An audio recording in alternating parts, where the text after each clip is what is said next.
Ladies and gentlemen, people of all gender expressions, thank you for checking out the North Bank Media Podcast. I am your host, Patrick Strevens. Joining me on the show this evening was Brittany Ohe. Now, Brittany has a BA in economics, and she's currently pursuing an MA in Interdisciplinary Studies. On top of that, she volunteers on a committee with the City of Edmonton that's a community revitalization venture. They're looking to basically connect the community that they live in. And if you know Edmonton, it's the Central McDougall and Queen Mary Park neighborhood. So that's a very diverse neighborhood, probably quite a diverse range of incomes as well there. And on top of that, she works as a wellness analyst for a not-for-profit that seeks to empower Albertans and improve quality of life outcomes. And I think that those two positions really are very telling of who she is as a person. The quality of life of others and a true compassion for others is what really shone through for me tonight. You know, there was a lot of ideological and political and economic discussion. Something she said very early in the conversation was important. She said, take the ego out of it. You know, you have your ideas and you have yourself, and those are two totally different things.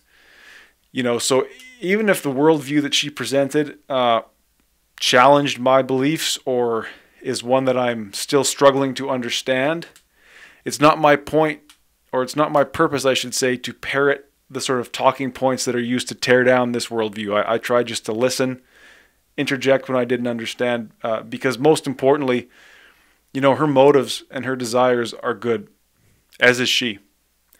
Please enjoy my conversation with Brittany Ohe.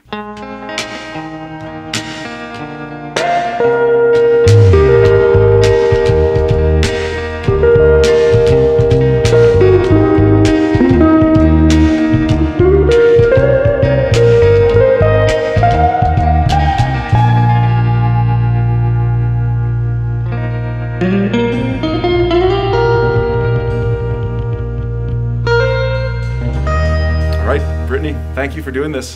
Thank you for having me. It's my pleasure. I guess the backstory here is I put out that post on Instagram and Facebook, and people, I was looking for someone to talk about systemic racism with. And you were recommended to me like very early on by people I know and by multiple people. So I'm glad that we're doing this. You're the first person to follow through on that. You didn't have to. And I guess I would also say that the podcast, I didn't decide to deviate from what this podcast is. This is not going to be about systemic racism. We may touch on it, we may not. I'm sure we will. But this is just a conversation. So I'm really happy just to have you and just to talk openly about whatever comes to mind. Absolutely. I'm excited to chat. Okay, right on. I guess I'm curious why then it was Cam Goss, our friend, his girlfriend Sydney, obviously your husband Jake, all immediately recommended you. I guess why do you think when I asked this question, why did you come to their mind? Why is this something you're known for?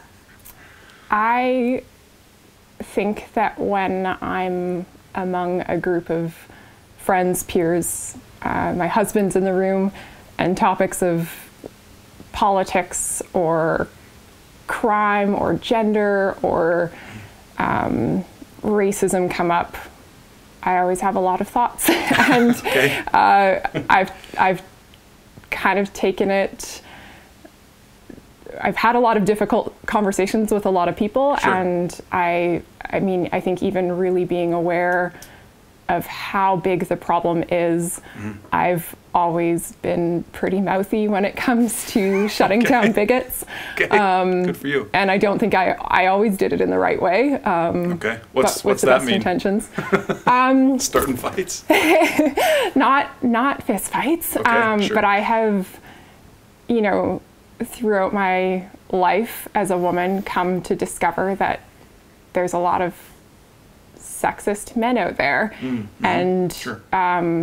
I think from a young age, not wanting to be taken advantage of that way, not wanting people to think it's okay to do it to the next girl or woman, always caused me to respond. And my strategy used to be, if I can shock them a bit, if I can show them that I'm a little bit fiercer than they thought, or that they won't just get away with it this time, then maybe they will think twice before they go to the next person. Okay. Breaking the cycle. Yeah. How do you take back a little bit of power and maybe change something for the next person who encounters this individual?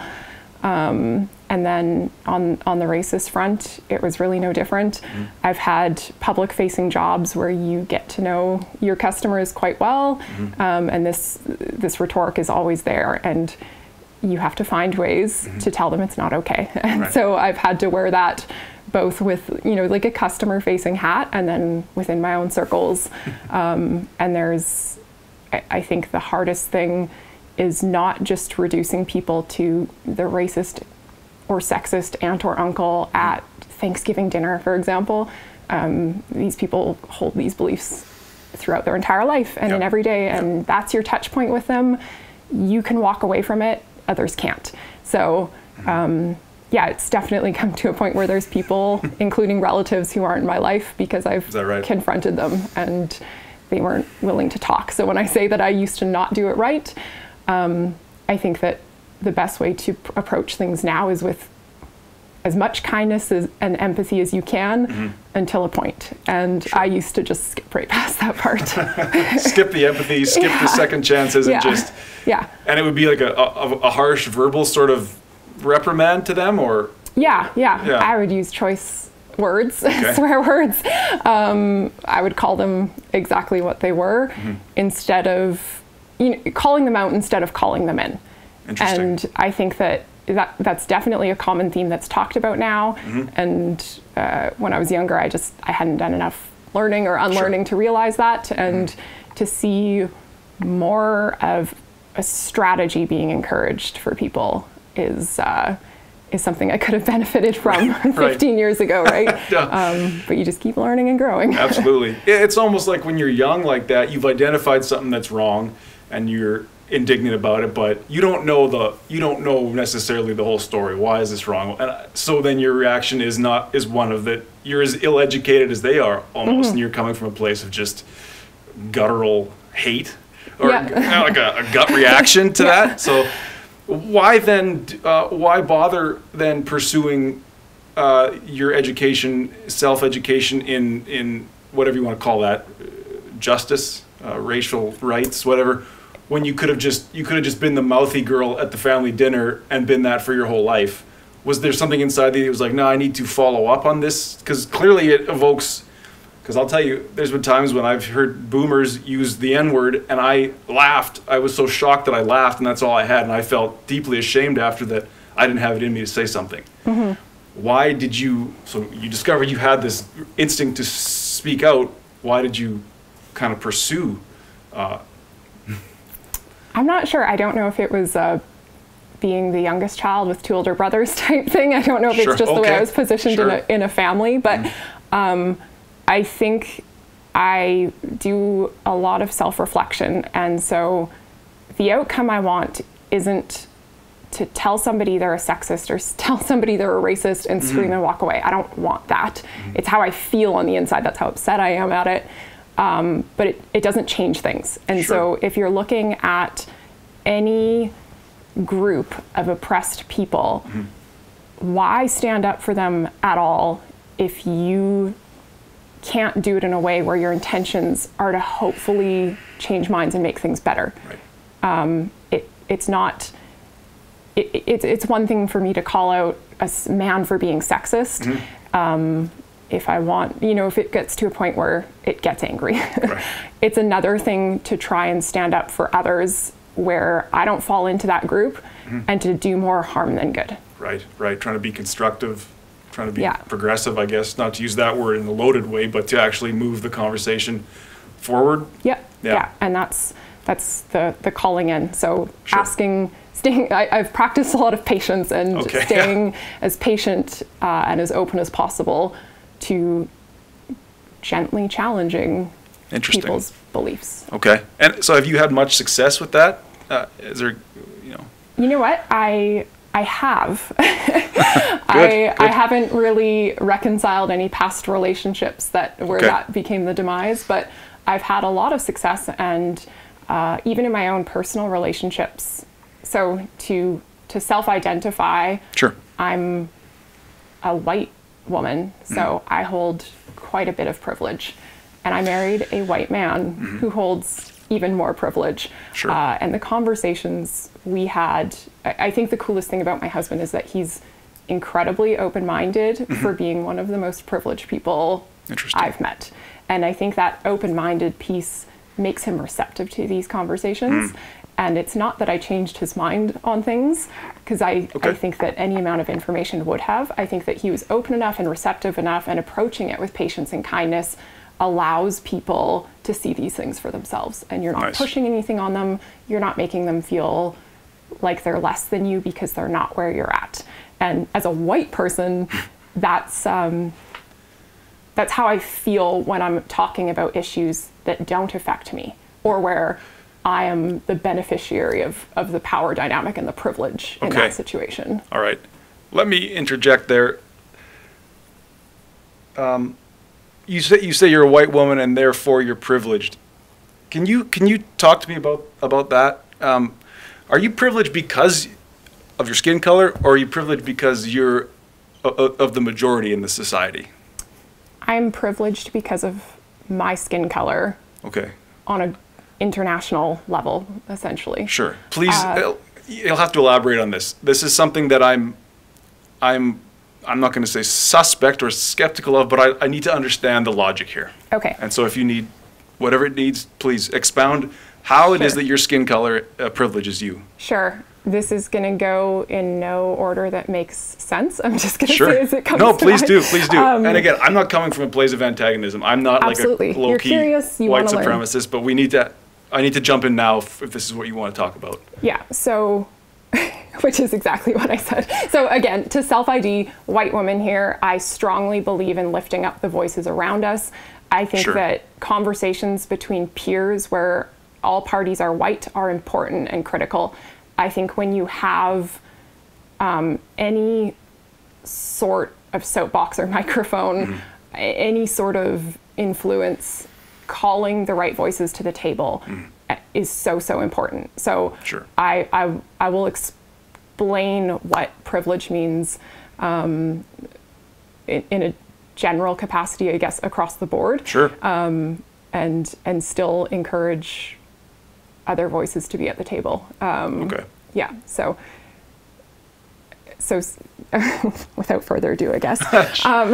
Do you want a more directed question, or would you? No. Sure. Please. Let's take this one on. So, really, privilege comes from the idea that there are certain people in this world who benefit from the decisions of our ancestors and the abuses of other people that were caused by our ancestors. So if you go back world history, Canada was colonized. This is accepted. We know that white settlers landed in Canada. We know that white settlers landed in America, and we know that people already lived there. Yes. What happened there was not a friendly exchange of trade in goods and services. We know that Indigenous people were displaced. We know that it was, while there was trade, the people ultimately benefiting were the Europeans, the white European settlers.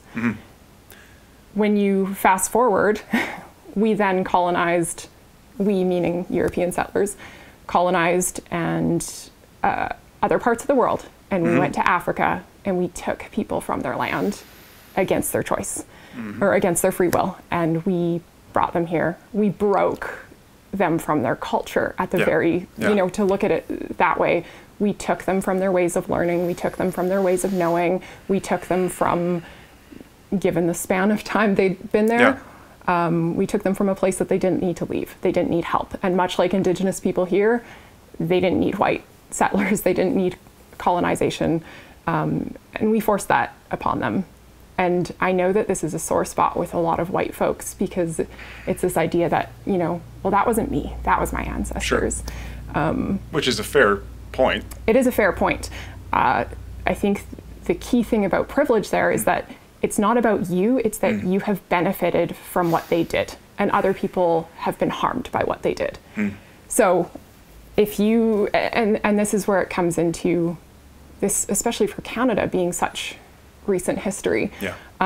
We pride ourselves in supporting the Underground Railroad to help Black slaves escape America. We only legally ended slavery 30 years before America, yet this is the point we hinge on. So who is writing and selling Canadian history to school curriculums? Not to say selling for financial gains, but it's being written by the victors, and the victors were the white people because we forced something upon other groups. So slaves were freed, Indigenous people were in residential schools, right? In the 1800s, I think it was 1830s when there was sort of informal or provincial residential schools. And in the 1800s, they became official under a federal system. The last residential school closed in Canada in 1996. So when you look at what privilege is, we have broken people from their ways of knowing. We've broken people from their culture. We have benefited from the land that they occupied. We have benefited from their free labor. And if you look at the list of billionaires in the world, how many of them are white, right? You look at CEOs, how many of them are white? You look at the way we teach children history in school. How much of this do you actually learn? I don't remember learning about residential schools, and they overlapped with my time in elementary school. Being in school yourself. Yeah, exactly. So this idea of privilege comes from the fact that white people have always been this dominant class. We colonized other lands. That is going to have a ripple effect through time. If you look at the legacy of residential schools alone, we did that for over 100 years. We did that for closer to 200 years. If you look at the very first evidence of them and the day the last one closed, how do you think that impacts an entire population of people? White people weren't harmed by that. So there is this privilege. If if my family was torn from one another for 200 years and being forced into an entirely different culture, not to mention the abuses and atrocities and murder that happened there, how do you think I would come back to my family at the end of that? I wouldn't know them. I wouldn't know their traditions. Wouldn't know their ways of life. I wouldn't know their stories. So our privilege is that there hasn't been this break or this sort of traumatic split in our culture ever. Is that our privilege? Is that we've never been more than that too? Sure, please. Yeah. So in addition to the way that we took advantage of other groups of people, we push white supremacy in institutions. And so that's a lot of the way, a lot of what systemic refers to is that all other things being equal, merely participating in the same society with the same rules will still disadvantage oppressed groups. So again, if we're looking at very recent Canadian history, women's suffrage. Women weren't given the vote until 1918, which was 1 year after my own grandmother was born. So at the time my grandma was born, her mother could not vote. Right. My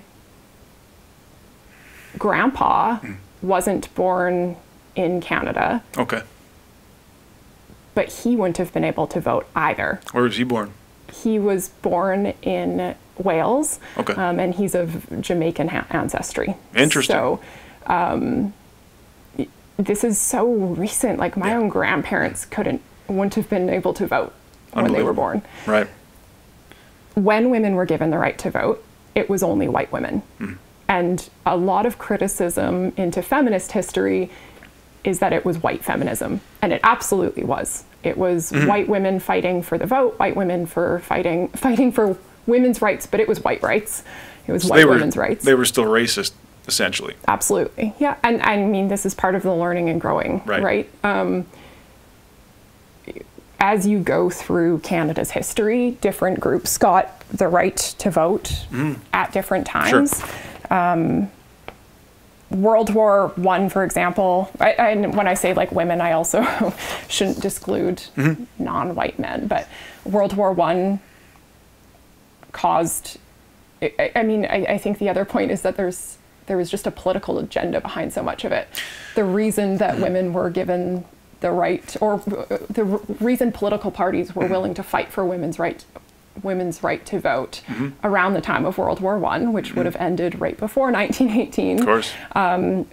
It was federal pressure to acknowledge women's wartime contributions. And also, it was a strategy to get a more diverse set of voters to dilute the men who were voting for politicians who were against conscription.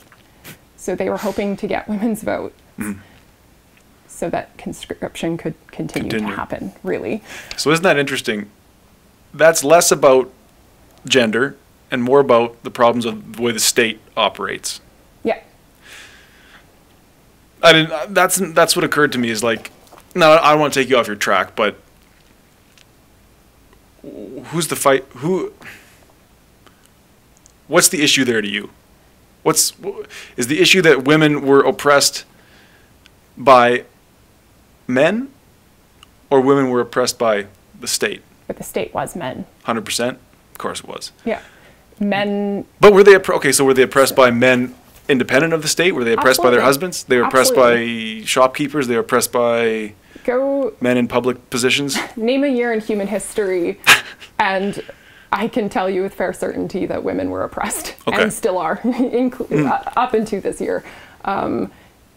Women, and that's where the term systemic comes in once again, is that our institutions, families, schools, government, healthcare, law enforcement, justice systems, whatever you want to look at, systemic oppression comes in when those institutions work against a certain group. So women have been oppressed. Women were raised to take on these nurturing, caregiving roles in the family, and our job was to reproduce and take care of the kids, and our husbands went to war and made money and came home and dinner was ready.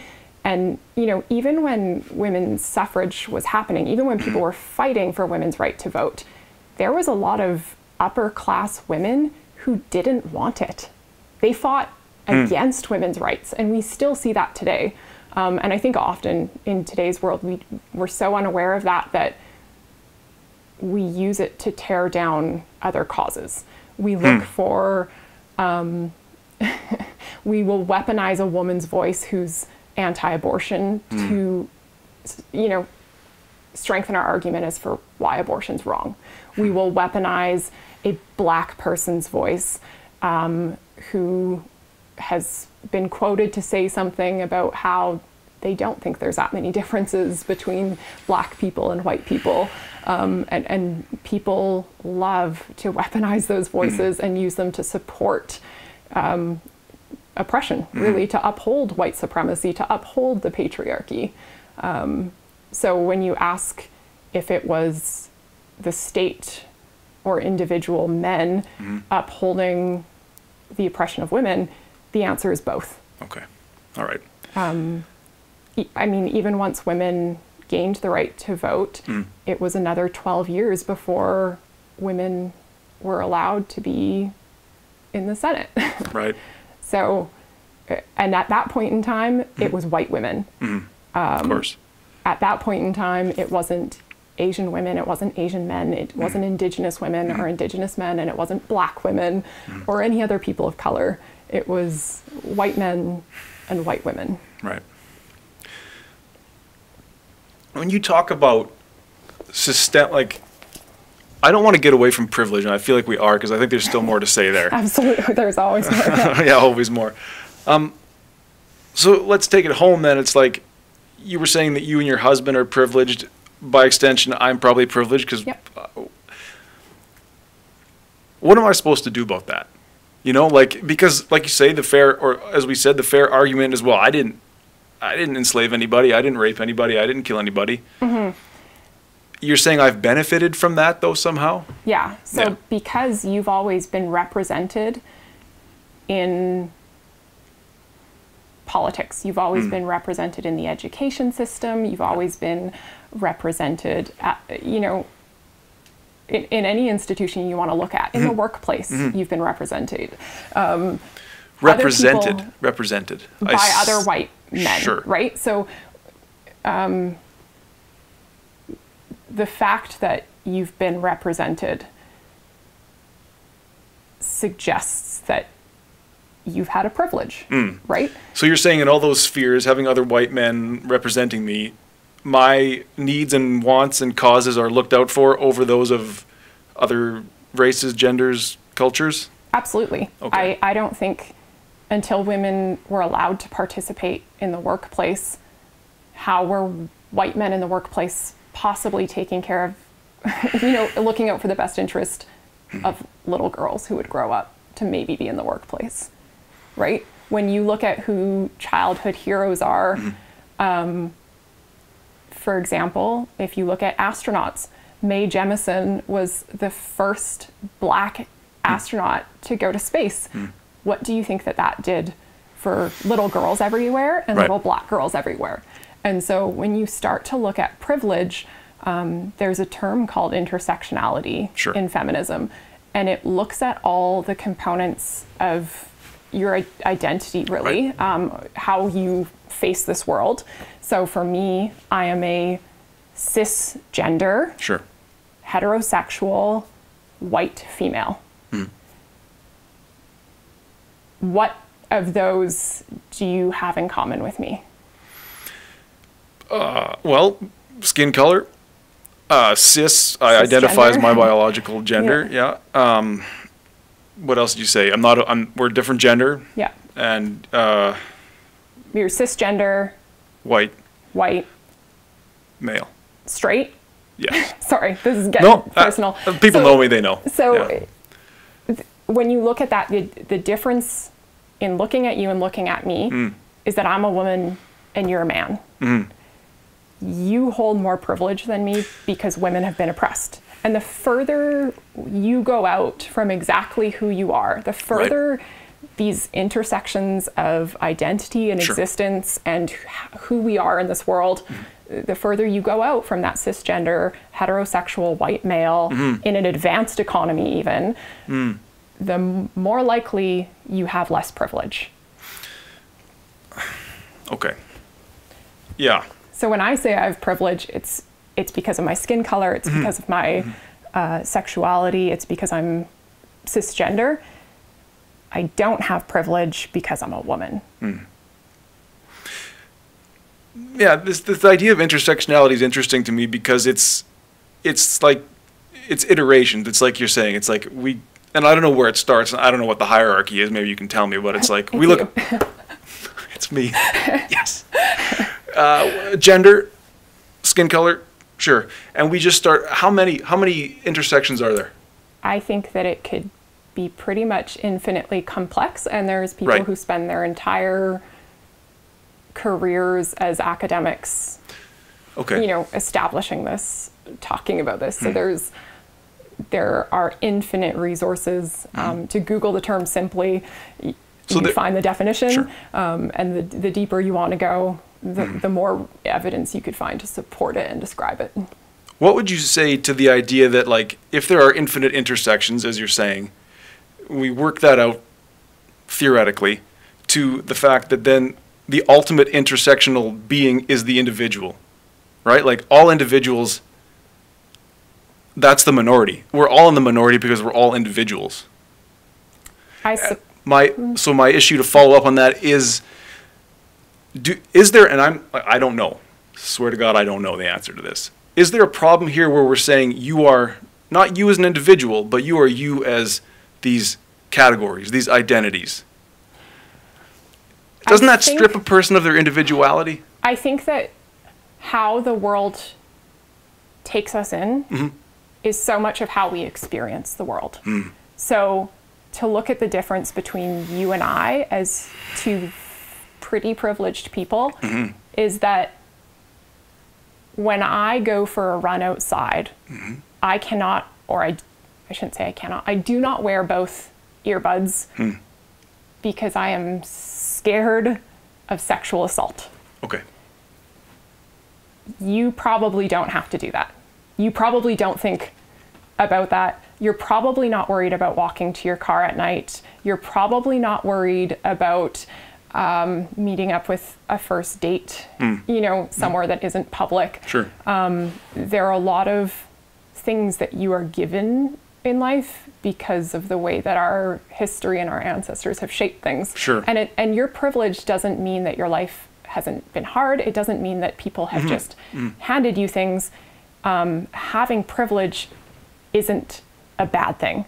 I think the bad thing is... That's an important distinction right there. Yeah, and I think what's bad is to not acknowledge it or learn about it. And it's bad to not understand why other people have experiences they have. And so I can name all these differences, you know, even, again, as a man and as a woman, has the government...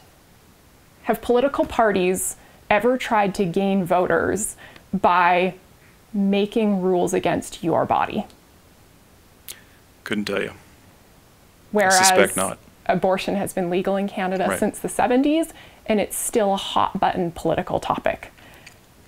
Trump had voters who entirely supported him because of his views on these things. Jason Kenney has voters who will, no questions asked, not consider the rest of their platform, vote for them because of that. Why? What do you mean? Like why is, if you want to go talk about abortion, why? What is that representative of? Regulating women's bodies. Is it? Or is it okay. Certainly. Where does that come from, though? Why? That's a religious thing, no? You know what?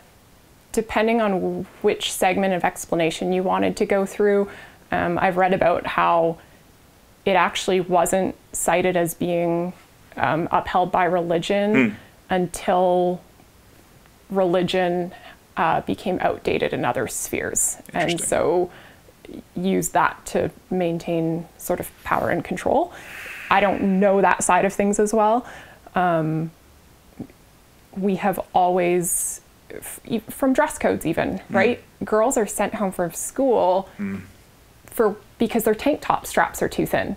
And if we want to get into sexism, instead of teaching women that they're welcome to learn and be educated, we teach them it's their job to help men or boys stay in control of their own learning. Right. I'll buy that for sure. Although you don't think they'd send a boy home for wearing spaghetti straps?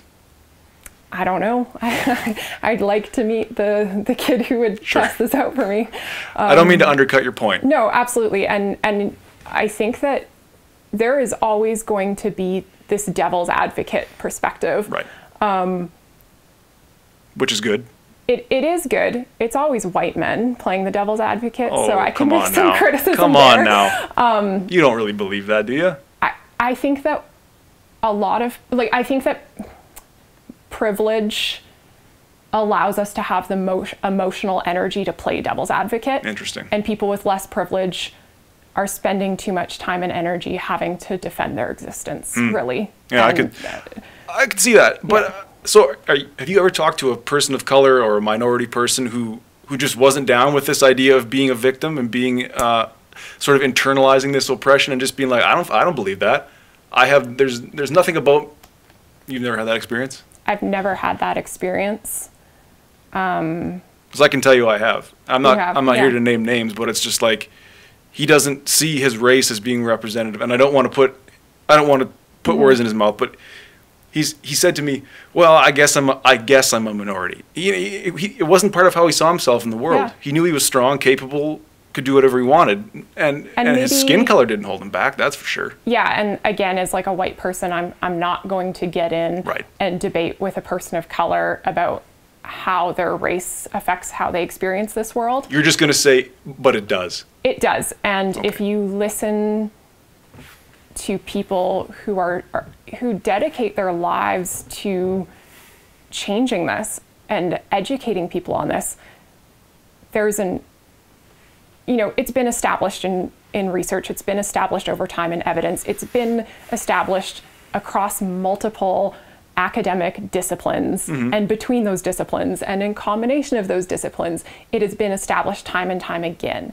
And it's not, people are so concerned with anecdotal evidence, right? Sure.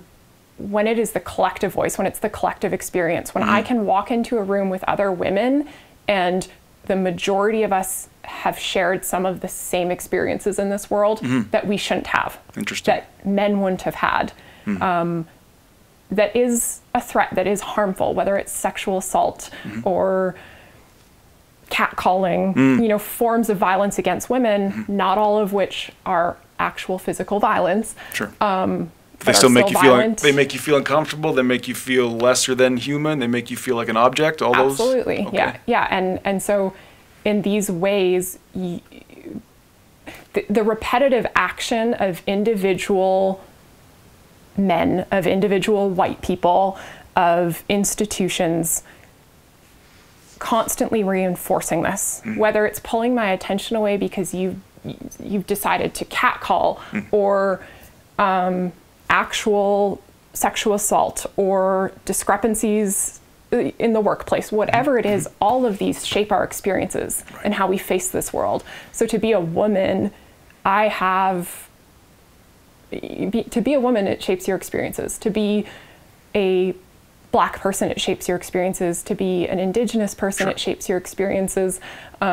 And the list goes on, and I don't mean to exclude any identities. No, to be a disabled person shapes the way you experience this world.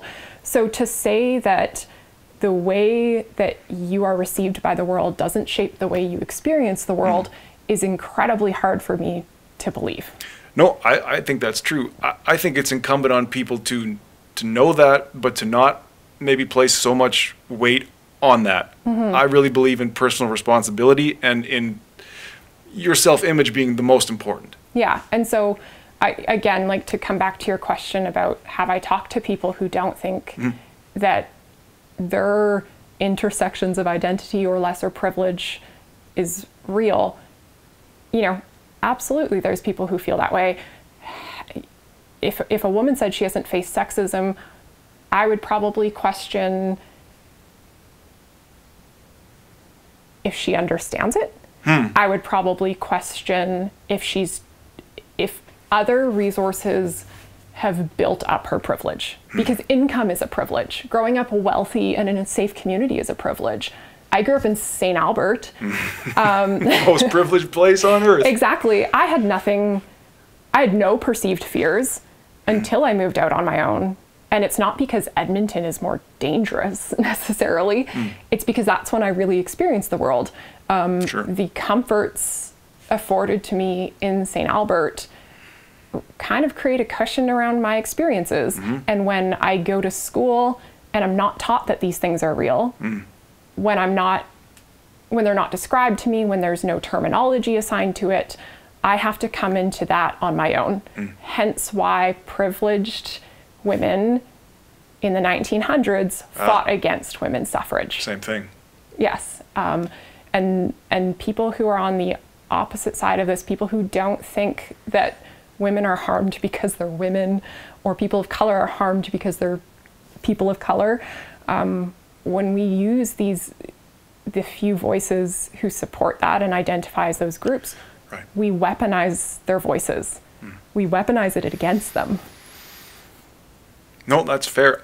Do you think there's an issue here with, as you said, like I said, what's kind of the first intersection? You said it was me. It's like, is there a problem there with making me, white, hetero, cis, male? Is there a problem with making me the center? It's not that you're the center. Not the center, but the sort of the focal point. Sure, or what everything else goes out from there. The locus, I guess, is the word. Well, I think if you look at like the matrix of intersectionality, I positioned it to you that way because we're talking about privilege. Okay. It doesn't. its purpose isn't necessarily to describe things that way. Its purpose is to be able to help us perceive how my experiences in this world as a white woman are different from those of a black woman. And we will have common experiences because we're both women. Sure. We will have uncommon experiences because she is black and I am white. And so intersectionality is really just a nice reference point to be able to understand how you will experience this world differently from someone else. And me describing you're at the top stems from us talking about white European settlers. Right. And also talking about the differences in privilege between you and I. Because if I want to show you who has more privilege than me, you're pretty much the only thing on top. You as a white man. So right, because I'm less susceptible to physical danger. I'm more ostensibly, or so they tell me, I'm more likely to earn more. Although I don't think that's a gender thing necessarily. Okay, so here's a take on that I've heard that I'm trying to work out. As far as what they would call the gender earnings gap, or gender wage gap, I don't think that if you were to go to any business, pandemic notwithstanding, go to any business, and if there's a salaried employee, or if there's an hourly wage employee, if she's a woman and there's one that's a man, and they're, all things being equal other than their gender, they're getting paid differently. I don't believe that's true. I do think that men over their lifetime earn more than women for sure, for a number of different reasons. How about the fact that women have to take time off to have children? How about the fact that men are a lot more aggressive, and if they're in an environment where they have to bargain for their salary, they're way more likely to get into that negotiation and win. So there are so many different angles to approach this conversation. Sure. I went to school for economics. Yeah. The wage gap, gender equality, these were all things that were near the top of my list to focus on. First and foremost, yes, there are protections in place now where, for example, minimum wage is minimum wage. Right. You're not going to pay a female or woman or girl less than you would pay a male counterpart. Right. But when you start to look at things like you saying that you're more aggressive to ask for a raise, women, it has been established that even when women will ask for a raise, they're not received the same way. And if both people, a man and a woman, are both told no to the raise, it has been established that beyond that, their managers view them negatively, view them differently, and they view the woman more negatively after this experience. How so? A man asks for a raise, and it's like, good for him, you're on your way there. Right. A woman asks for a raise, she's told no. And it changes the perception. And I don't want to summarize the research that's been done on this because it's not top of mind. You don't have to. But do you really? Okay. Okay. But do you believe that's the truth broadly or generally or most of the time? That yeah, I think a woman asks the boss for a raise, he says no, and now he's like, that bitch. How dare she? I think women are taught to take up less space. We're taught to adhere to beauty standards, which quite frankly is a distraction, right? Like I get up in the morning. In the workplace, for sure. Yeah, I get up in the morning and I have to put in more energy to be presentable at work. I don't have to, but it benefits me too, right? I go to work and I'm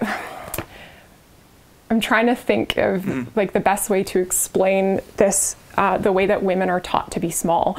And if you look back at what women's gender role has been before we got the right to vote, and even since then, we are domestic, we are nurturing, and we are loving, and we are soft, and we are raised to be these things. Is that bad? Is that a negative? It's not negative, but it is enforcing gender roles and gender stereotypes based on sex. And gender and sex are not the same thing. So forcing these and raising girls this way and raising boys a different way because we view a binary. We view girls as feminine and boys as masculine, and we teach them certain traits. And we refuse to teach them other traits. That's important, right? It's one thing to teach a girl to be feminine, but are we actively teaching her to not be masculine? Because that's a problem. Yeah, I definitely, when you look at the toys, the way that things are marketed towards girls versus boys from before the time they're born. Absolutely, right?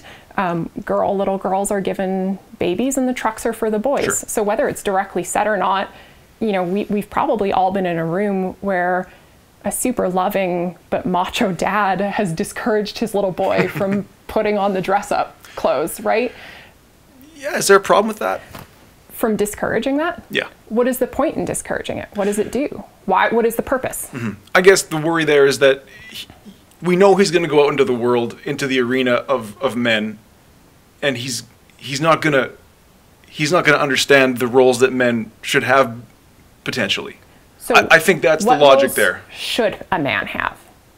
Well, no. What I'm saying is, for a father to discourage the son from wearing the dress-up clothes, I think it's because his fear there is that he's going to not sort of fit in with other men down the road. So what you're describing is how, while women have always been oppressed systemically, sure. Men and boys are also hurt by the patriarchy. Men and boys are also hurt by sexism. And it's not to say that we're sexist against boys, because sexist refers to systemic oppression, and systemic oppression requires, part of it is that it requires the institutions upholding this, just like they uphold white supremacy. Okay. But sexism harms boys. Sexism against women harms boys. Because there are boys who, no matter how many Tonka trucks you give them, they have a softer side. They're nurturing. They would love to play with baby toys. And we're telling them that if they don't grow up a certain way, if they don't shut down that part of who they are, they will get eaten alive in this arena of men. Nobody gets to be who they are. Nobody gets to live up to their potential. Nobody gets to explore who they are, because we maintain these two distinct arenas, as you say. And this is how boys are. And it's fine, I get it, out of love, you can't play with girl toys because you'll get beat up. This is how we uphold it. It's harmful to everyone. You're right. Okay, that's fair. I believe that there is some harm there, because, if you want to spin that out, it's like, yeah, you should encourage boys to be somewhat caring, because ideally they'll be fathers someday, right? Yeah. Providers. Well, ideal, if they want to. If they want. And I think that from there, we're also telling children what types of roles they should have. So prior to women ever being in the workforce, males dominated the education system as teachers, and males dominated healthcare, even in nurse-type roles. So when you talk about, this takes us nicely into the, going back on topic to the wage gap, the real wage in female-dominated industries or fields went down when the role transitioned from men to women. The wage went down. The real wage. The real wage. Yes. The minimum wage in the field, so to speak. Yeah. The base.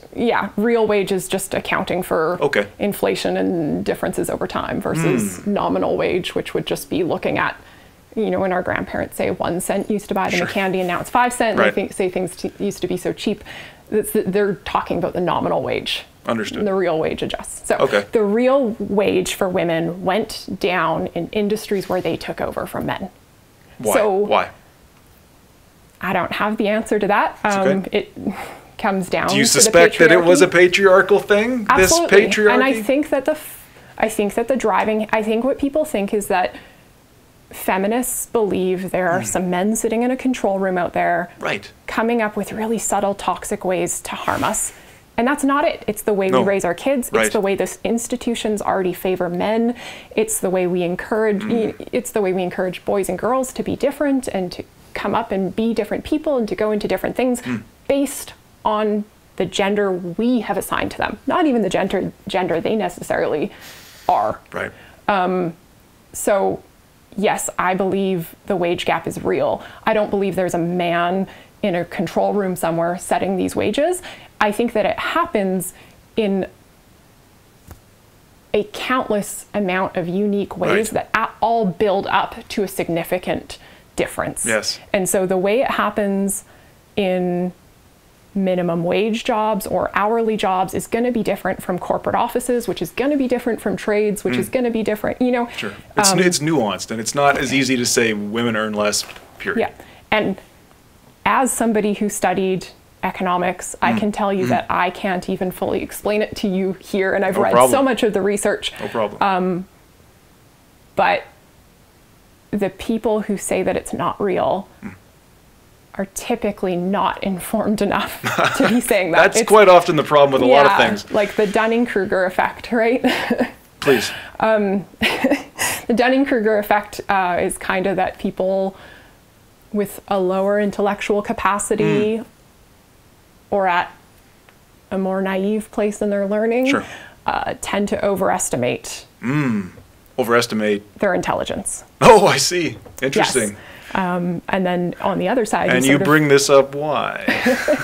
Because I think that these are such hot topics right now. And generally, the people who really get heated about it, if I was to say these things to them, are not... going to take it so well? Well, they're not going to take it well, and they're not informed to really be talking about Interesting. it. They're informed to learn, and I encourage that for everyone, and everyone's voice should be welcome at the table. But I also know the topics in which I'm really dumb at, and that awareness helps me learn more about those topics when I have the pleasure of being in front of an expert on them. Sure, which is not tonight. I want to ask you something that you were talking about a little while ago. It was to do with when we were speaking about little boys and little girls being raised in gendered way, teaching them certain roles, behaviors. The gender binary is what it's called. Yeah. Is there anything wrong with that? Specifically, as far as, do you think that on a sex level, chromosomal, what you are biologically, do you think that there are roles and behaviors there that are necessary and exclusive to those sexes? Meaning, aren't women everything you described, providing, loving, nurturing, domestic homemakers? Aren't they that? And I don't mean across the board always, but aren't they? Is there something genetic or biologic that makes them more likely to be that? No. Okay. I understand that hormones play a role. Right. Something that our school curriculum has also failed us at, in addition to history, in addition to social studies, is also biology. Because, again, economist here, not a biologist. The XX and XY thing is an oversimplification of how genetics actually works. Okay. And it is assumed that if you are born with female anatomy, you're XX, and if you're a male, or if you're born with male anatomy, you're an XY. Right.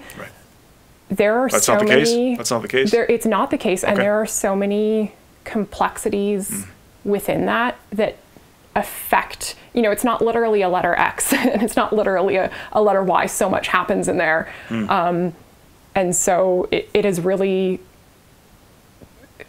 If you listen to some of the voices in these fields, if you listen to some of the experts here, you realize how much more complex it is. So to say that I have an XX and therefore these traits are innate in me oversimplifies what XX even means, and if that even is upheld. And so unless your DNA was to be tested, you don't know exactly what your XY looks like, and if it looks like that at all. And I don't want to go into this because I'm not the expert here. No problem. This is what I have listened to experts on, I've read from experts, and similar to raising up other voices, listen to the experts, listen to the people with lived experience. So I don't want to go too far into that. But not a problem. Genetics is just so much more complex than that. And so to say that I am born wanting to snuggle babies, wanting to put Band-Aids on things, wanting to be softer is just absolutely not true. But there has to be a reason that we evolved as a species the way we did, with those traits being pretty split down the middle of the binary. Well, you kind of mentioned that one way in which women might be held back in the workplace in terms of financial compensation is that we have to take care of babies. And that language was interesting to me because we don't. Yes, we have to give birth. Not everybody gives birth. Not all, like people adopt, people use surrogates. There are other ways that people come into parenting, and paternal leave is a thing. So an adult man is not less capable than an adult woman at taking care of a child. No. And I think that it is something that regardless of anyone's intentions, has held women back. When I am not this soft, nurturing person, when I stand up for other people, when I speak up at the workplace, I'm bitchy or I'm bossy or I'm low. When I stand up for myself, when I get catcalled, I get told to take a fucking compliment, quote unquote. Right. That is me not conforming to this soft, sweet little thing that people expect, and they want to treat a certain way and expect that I remain that way. That's not who I am. Yes, if you hand me a baby, I'm going to snuggle it, but aren't you? Most likely. Yeah. Exactly. Yeah. We both think puppies are cute, right? Like, there are single dads out there. Their children aren't negatively affected because there's not a woman in a feminine role directly in their lives. They're not? Pardon? They wouldn't be? Kids grow up without a mom, there's no negative consequences to that? I think absent parents are different. I think you're kind of splitting topics. Maybe restate what you said then, because restate what you said for me. I can't remember how I said it, but basically that a single dad is not incapable of raising a child just because he's not feminine, essentially. Sure. I took that the wrong way. And and then from there to like raise boys who are softer or loving or nurturing. Why is that a bad thing? Because we're encouraging them away from things that might come natural to them, or like roles that they like to play, things that they like to explore through play. What if that kid could grow up to use that skill to help people, to have an income, to be the best in his field at something? And we've stripped him of that to hand him a Tonka toy and a wrench and say, if you don't use these things instead, you're going to get the crap beat out of you. Right. No, that's fair. That's fair. So we're protecting this arena of masculinity and this arena of femininity over our children. When you exclude anyone from the workforce, when you force people to take certain roles, you're capping their potential. In a capitalist society, why would we ever want to cap someone's potential? That's a great question. Right? Great question. In countries where women still aren't represented in democracy or aren't represented in the workforce, we are holding back half this world's potential. Women are actually over half the population, so we're holding back over half the population's potential. And from there, can make the reach that there are men being held back too, because they are being told that they are a certain way from a young age. Right. I agree. And something I said earlier is coming to mind that I hadn't applied it to the same thing, where it was like, to me, individuality is paramount, and finding yourself, that's really the whole journey of life in my eyes. So yeah, you're right to put something as, it's a manifold gender, to put that on somebody and say, this is what you do, like a cookie cutter on a piece of raw dough, it really isn't right.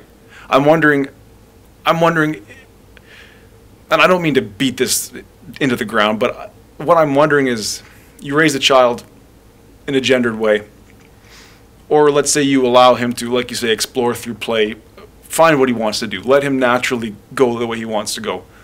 Is there something to be said for suggesting or also supplementing that with gendered, like put a boy or a girl, doesn't matter, in martial arts, to teach them the myriad of good things about that: self-defense, self-betterment, being able to protect their loved ones?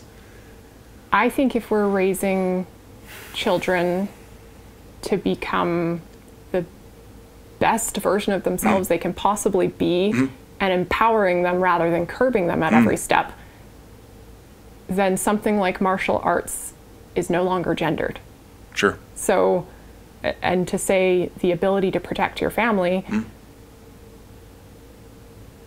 I mean, I would argue that very few people have to ever employ those skills, first of all. I don't know about that. But I would also say that why would we just put that power in boys' hands? Yeah, why would I we don't just know. put that responsibility in boys' hands, and why do we assume martial arts is gendered in and of itself, right? So Sure.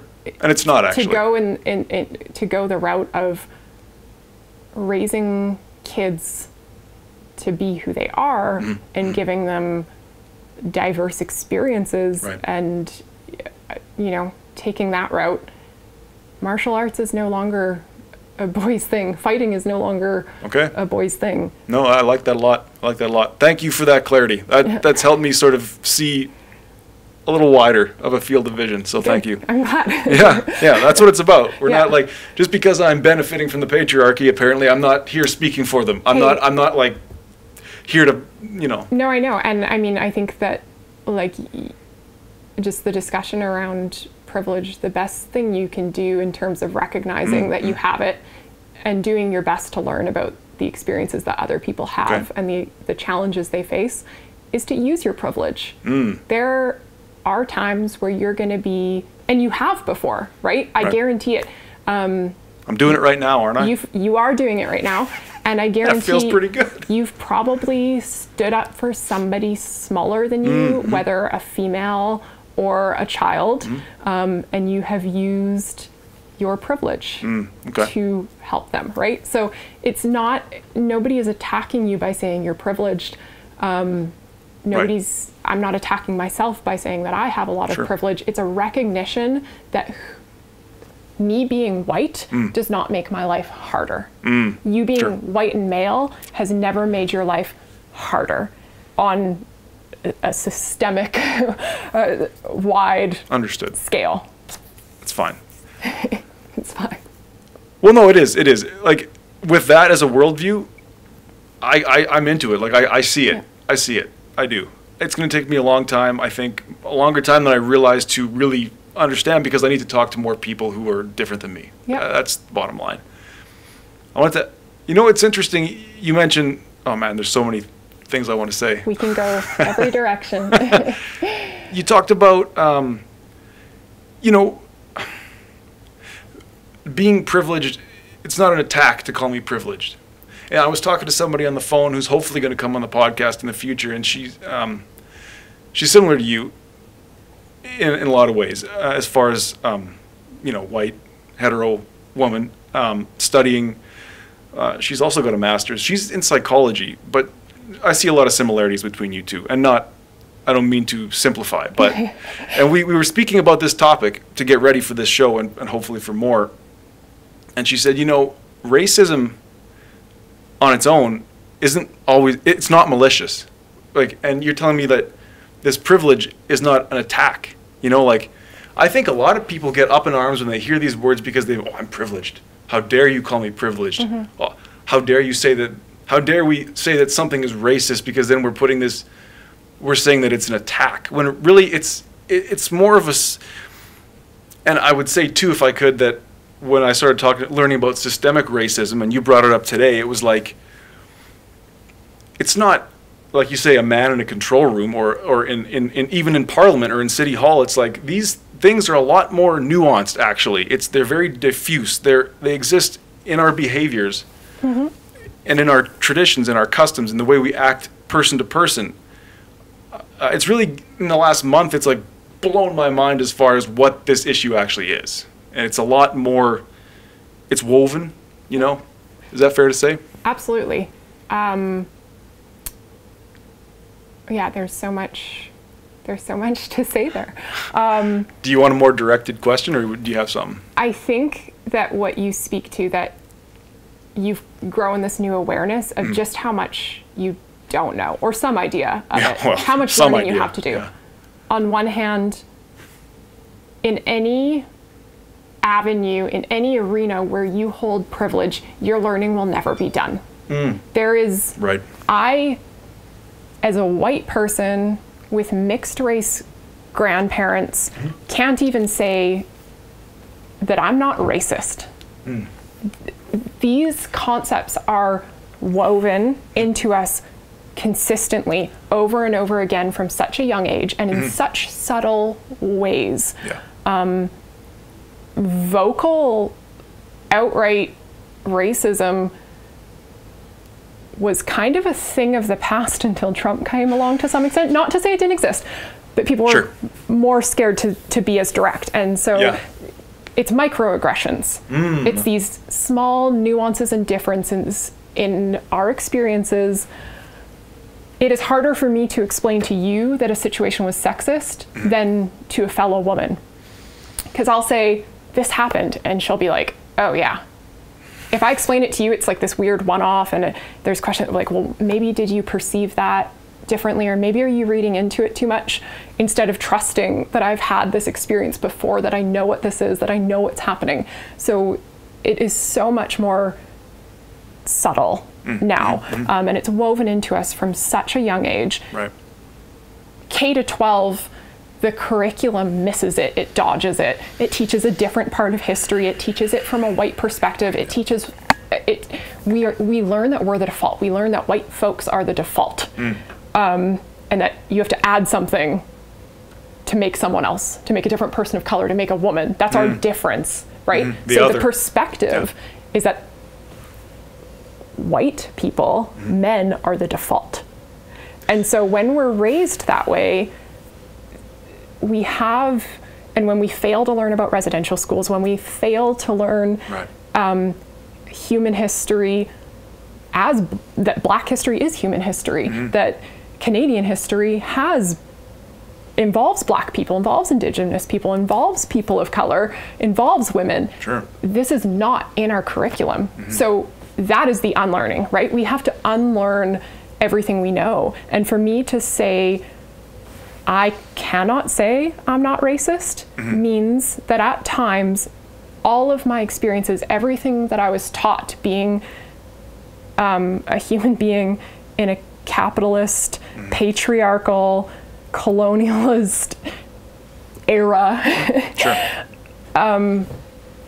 I catch myself thinking things, brief thoughts, and the more time goes on, the more I recognize those thoughts, the more I identify why they were wrong, and the better I do in the future. As soon as I recognize that thought was wrong to have, and this is why, I never have that thought again. That unlearning will never stop, and the relearning will never stop. Again, because history is written by the victors, because of our school curriculum. How many stories have we lost? How many heroes have we lost? Right? For every white man a school is named after, or there's a movie about what he did for us, how many other voices were drowned out that we never heard about, that were never written about, that we'll never have. So to think that we can exist today and be done the learning, to be at this perfect place of balance where we're not sexist or racist or anything. Impossible. It just won't, it unfortunately won't happen. And that's why it is a lifelong journey. Right. And it takes commitment. And I think that's part of what's so hard about it. Yeah. You have to take your ego can't be in it. Damn right. Yeah. Absolutely not. Yeah, so that brings me to a question that seemed to come naturally. Do you have a sort of but okay, so that's it. And this is what I wrote very early in my research on this, is like, I don't actually think there is a solution for what we're talking about here. Systemic oppression, not even that, but just implicit bias, the way that we as humans create in-groups and out-groups, and we act accordingly to fortify our own group and kind of weaken or keep that other group over there where it can just be the other, but stay over there. And don't come too close, and don't take any of my resources, and you can't have any of mine. But don't call me sexist or racist. Right, and don't you dare call me out for being over here. Yeah, totally. Well, that might be one thing that could stop then, is take the ego out of it, right? So I guess my point was, I don't think there is a solution, and so my my belief is that any goodness or any change that could come out of any of this would be the way we treat each other on a person-to-person interaction level. It would be a grassroots movement, because it's not going to change in the halls of power anytime soon. It's not going to change in the media anytime soon. It's not going to change anywhere. But what we're seeing through social media, through the internet broadly, through conversations like this, is a sort of diffusion, or a sort of, at least an improvement of the flow of information, and people are becoming more aware. Yeah. I mean, I think that there's, again, just so many different directions to go there. When you say that it won't change in the political sphere, it won't. Coming into this learning and knowing how harmful this is, being these systems. Okay, sure. Yeah, how a systemic oppression, okay. How harmful it is. You know, when you're assessing a politician, when you're looking at who you're going to vote for, you're looking at their platform. Right. The further they fall into being, the more that you could coin them as a bigot. The more examples you have that they're racist or sexist or ableist, discriminatory, right. On any grounds, it's just an automatic fail for me. Sure, I don't care, sure. And I'm saying this again as somebody who understands the economy and cares a lot about it, and it's this token word that people like to use to defend our decisions, and they don't understand it. But to me, no matter how good their platform is, if they've shown evidence on some level that they don't regard all people as equal and deserving, they don't get my vote. Good for you. Good for you. It doesn't matter how good it is, because if they don't value every single human, then they are not a leader. Have you ever come across a politician that values all people equally? I don't think there ever has been one. Necessarily, that's what they do. They have to have a base. Yeah, no, I think progress has been made. I think that we have candidates on a provincial and federal level who listen to the voices that need to be heard, and who make a serious effort to have relationships with certain communities so that they can understand the issues that they face. So I'm not asking for politicians to be superhumans who can truly say that they're not racist or they're not sexist if they're in the dominant class. But I'm saying that if there's no evidence, there's no true evidence that they listen to these communities, that they listen to these voices, that they acknowledge where they're at in this learning and what needs to be done to some extent, they shouldn't be on the ballot. To uphold human rights, how can Jason Kenney be on the ballot? How, right? What is the point of public office? Like the role of government should be concerned with human life. And if we're not looking at those lives, if we're not doing our best to look at them on the same playing field and look at what each group needs, what each group is saying, then they are not filling the fundamentals. And similarly, like I care about the economy. I think the term economy has been convoluted and essentially made toxic because people we don't have a grasp of what it is. And to me, the role of the economy, the health of the economy, the goal should be quality of life. The role it plays should be to bring that. And so too often we say, but what about the economy? Like it is mutually exclusive from racism and sexism. It's not. And you're saying that it's not. It's absolutely not. If you look at a quality of life approach to ensuring that people are taken care of, that we're always making progress towards equity. It's not, in the Alberta context, this idea that it's about oil and gas. We're looking at it from such a capitalist standpoint that the only thing that matters is GDP or national income. And we're not looking at, well, why does that matter? Why does the income there matter? What purpose does it serve? And if not to support quality of life, which pulls in social determinants of health, including race and culture and gender and income level, then why? Good question. Right? Good question. And so I think that this is when I say I won't vote for a politician who shows that they uphold violence and oppression of any groups. Right. It's because they can't possibly be making sound decisions, whether it's on the economy or elsewhere, policy, if they don't understand that they are racist or sexist. Right. Yeah, exactly. It would color every decision they made, right? Thank you for listening to the North Bank Media Podcast. If you're enjoying this conversation, please subscribe on YouTube and give us a like.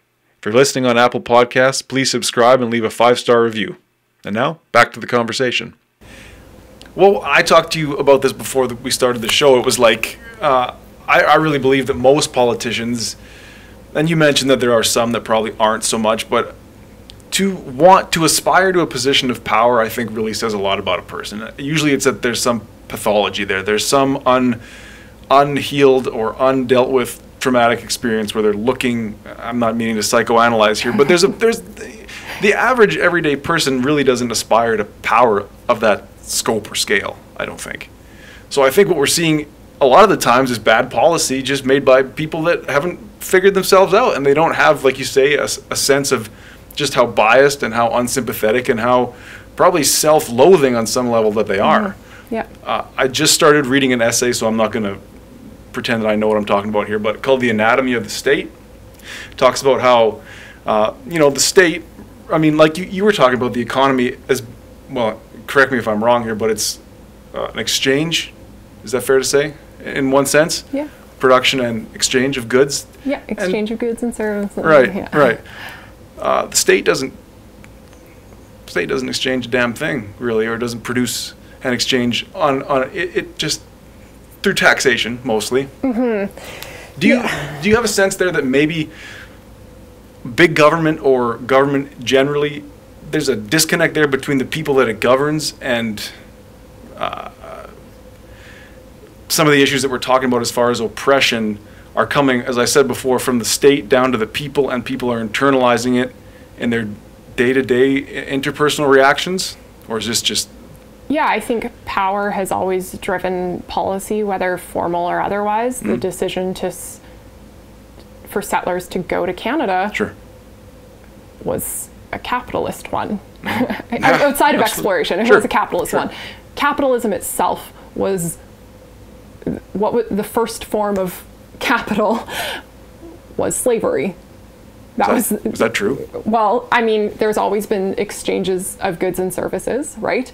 But if you look at like the oppressive capitalist system, slave trade, slaves were a form of early capital. Yeah, definitely. And capitalism has taken off since then.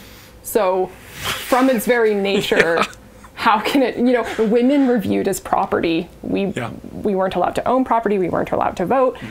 Slave labor was, right? You look at the way that this was all done, and the fact that we still live in this system, and we deny that the system's own history is influencing us today. We deny that these systems haven't been repaired, or reconciled. Yeah, exactly. Yeah. They haven't been fixed. Is capitalism unnatural, or is it an extension of humanity?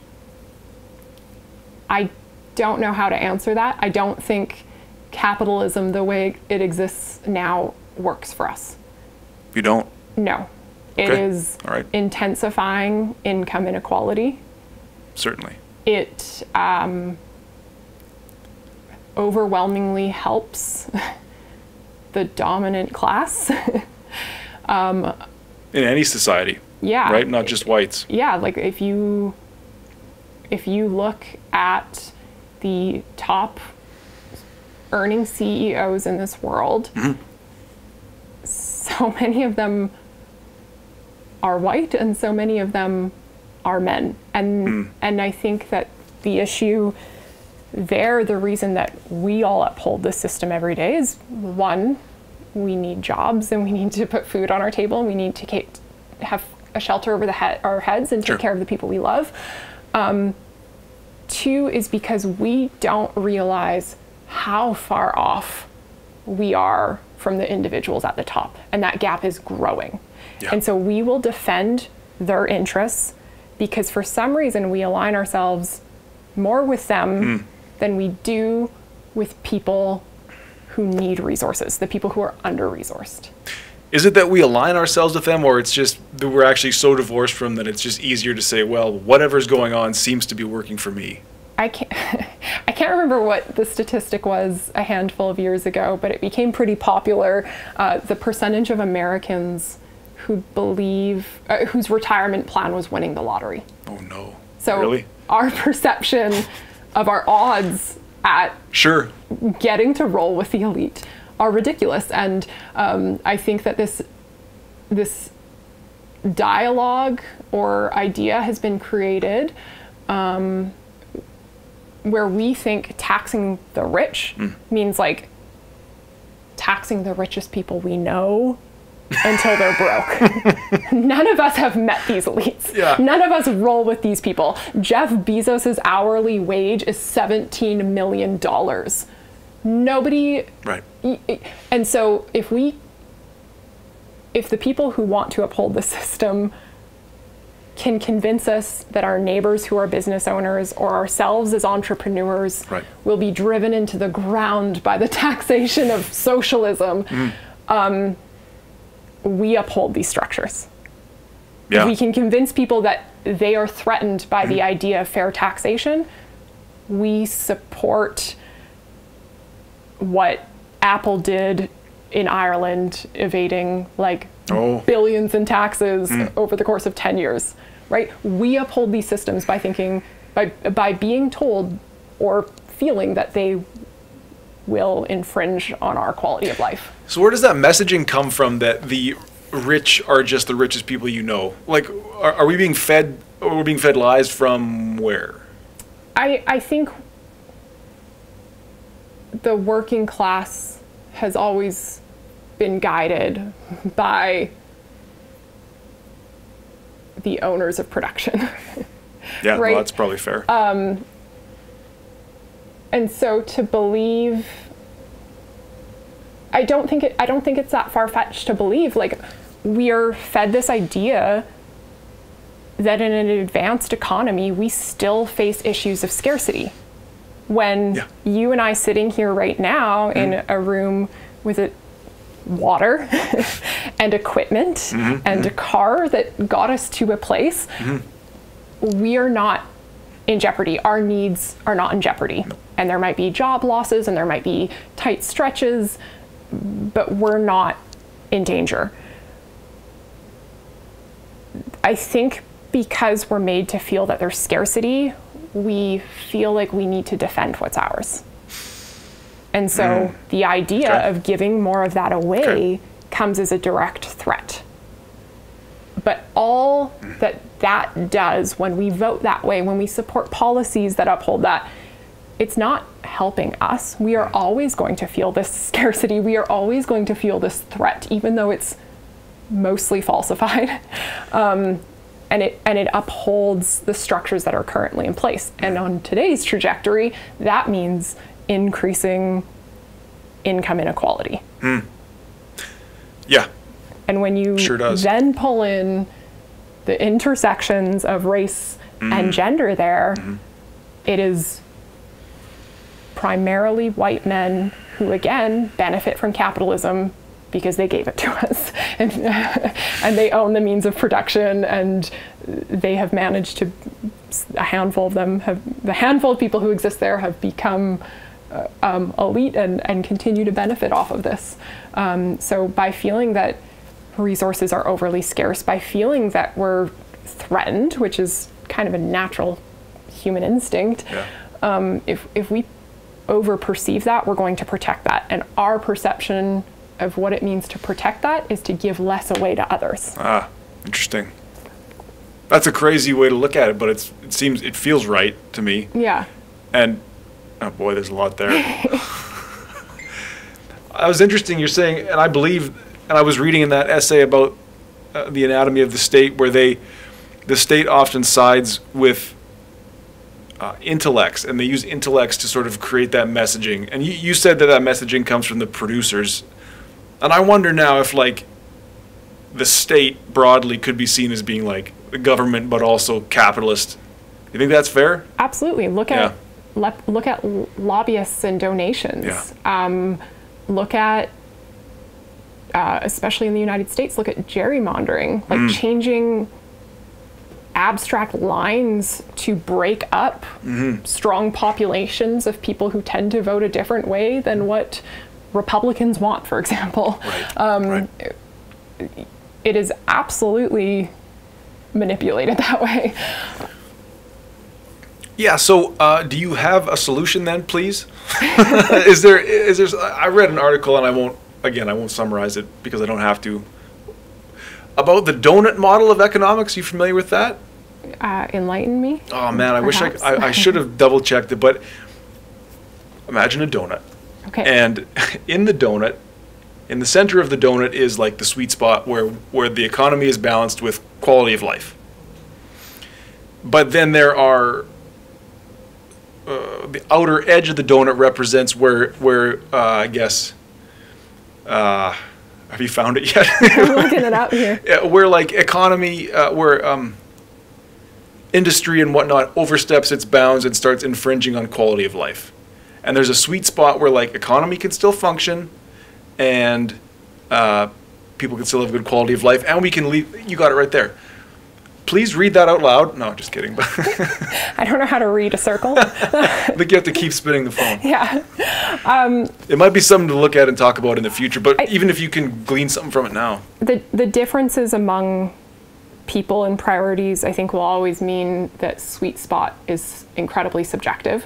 True. I believe that there's a sweet spot where we can address the most pressing issues we're facing. Which would be poverty? Including climate change, income inequality, racism, sexism, systemic oppression as a whole. Well, that's a lot already. Ableism. I believe that, there are relationships between all of those. Sure. Who do you think, you saying that's a lot, who do you think is least affected by climate change if you're looking at income levels? Oh, probably me because I'm white. No, it is me because I live in the northern hemisphere, almost at the North Pole. Doesn't mean you're unaffected. I don't know. I guess we're all in that one together. Yeah, I think it's so subjective to say what a sweet spot would be in balancing those things. What does that show as a sweet spot? Sorry to put you on the spot, but I should have sent this one to you. There's, towards the inner ring of the donut where the Timbit would come from, it's a shortfall, and it has water, food, health, education, income and work, peace and justice, political voice, social equity, gender equality, housing, networks, energy. On the overshoot, there's ocean acidification, nice. Chemical pollution, nitrogen and phosphorus loading, freshwater withdrawals, land conversion, biodiversity, loss. So that's a model of economics that's based on climate impact? I mean, what I'm looking at now, but I Googled this as you said it. So what you're looking at looks a lot like what I looked at 3 weeks ago and just remembered. But I only bring that up because to me, it's like, I don't mean to put you on the spot here, but do you have a system in mind other than capitalism? Like, you're not an out and out Marxist, I don't think, but do you have? No, I mean, because of the way I previously described how I evaluate political candidates. Right. I can't say I side with a party. There's politicians I've loved on every side. There's politicians I've hated on every side. I hate far more politicians than I love. I think most people would agree with you on that one. So, in terms of a solution, capitalism, the way it exists, is not working. the foundation of capitalism was on exploitation and oppression. So that to me signals, that has me doubting if it could ever work, because it was built on inequality. And so, I think that a lot of people affected by that have every reason to not trust it. And so to say, I don't think capitalism is working. And I think that there's a range of directions to go. Is there ways to overhaul or reform capitalism? Right. Is there, however, my beliefs in terms of what human beings deserve is incredibly socialist. Okay. So I believe, especially in an advanced economy, if we're looking at this with arbitrary geographical lines called countries or provinces. Sure. If we're looking at this within the Canadian context, I don't believe that we are successful as an economy if people are left behind. As an advanced economy, people don't have homes. People don't have food. People live paycheck to paycheck. People don't have paychecks, and we disregard them and we treat them as not valuable. And I don't believe that a single human life on this earth is less valuable than another. And I believe that in an advanced economy, there is no excuse to leave people behind. Okay. There is no excuse. It is not expensive to ensure everyone is fed and has access to hygiene and has shelter. I like where you're going. I wonder if, I know you say in an advanced economy, it seems to me that in nature nothing is fair and plenty of things get left behind in nature. Isn't it? I mean, are we giving humans too much credit here? It's like, well, we should be able to figure out a way that everybody lives well.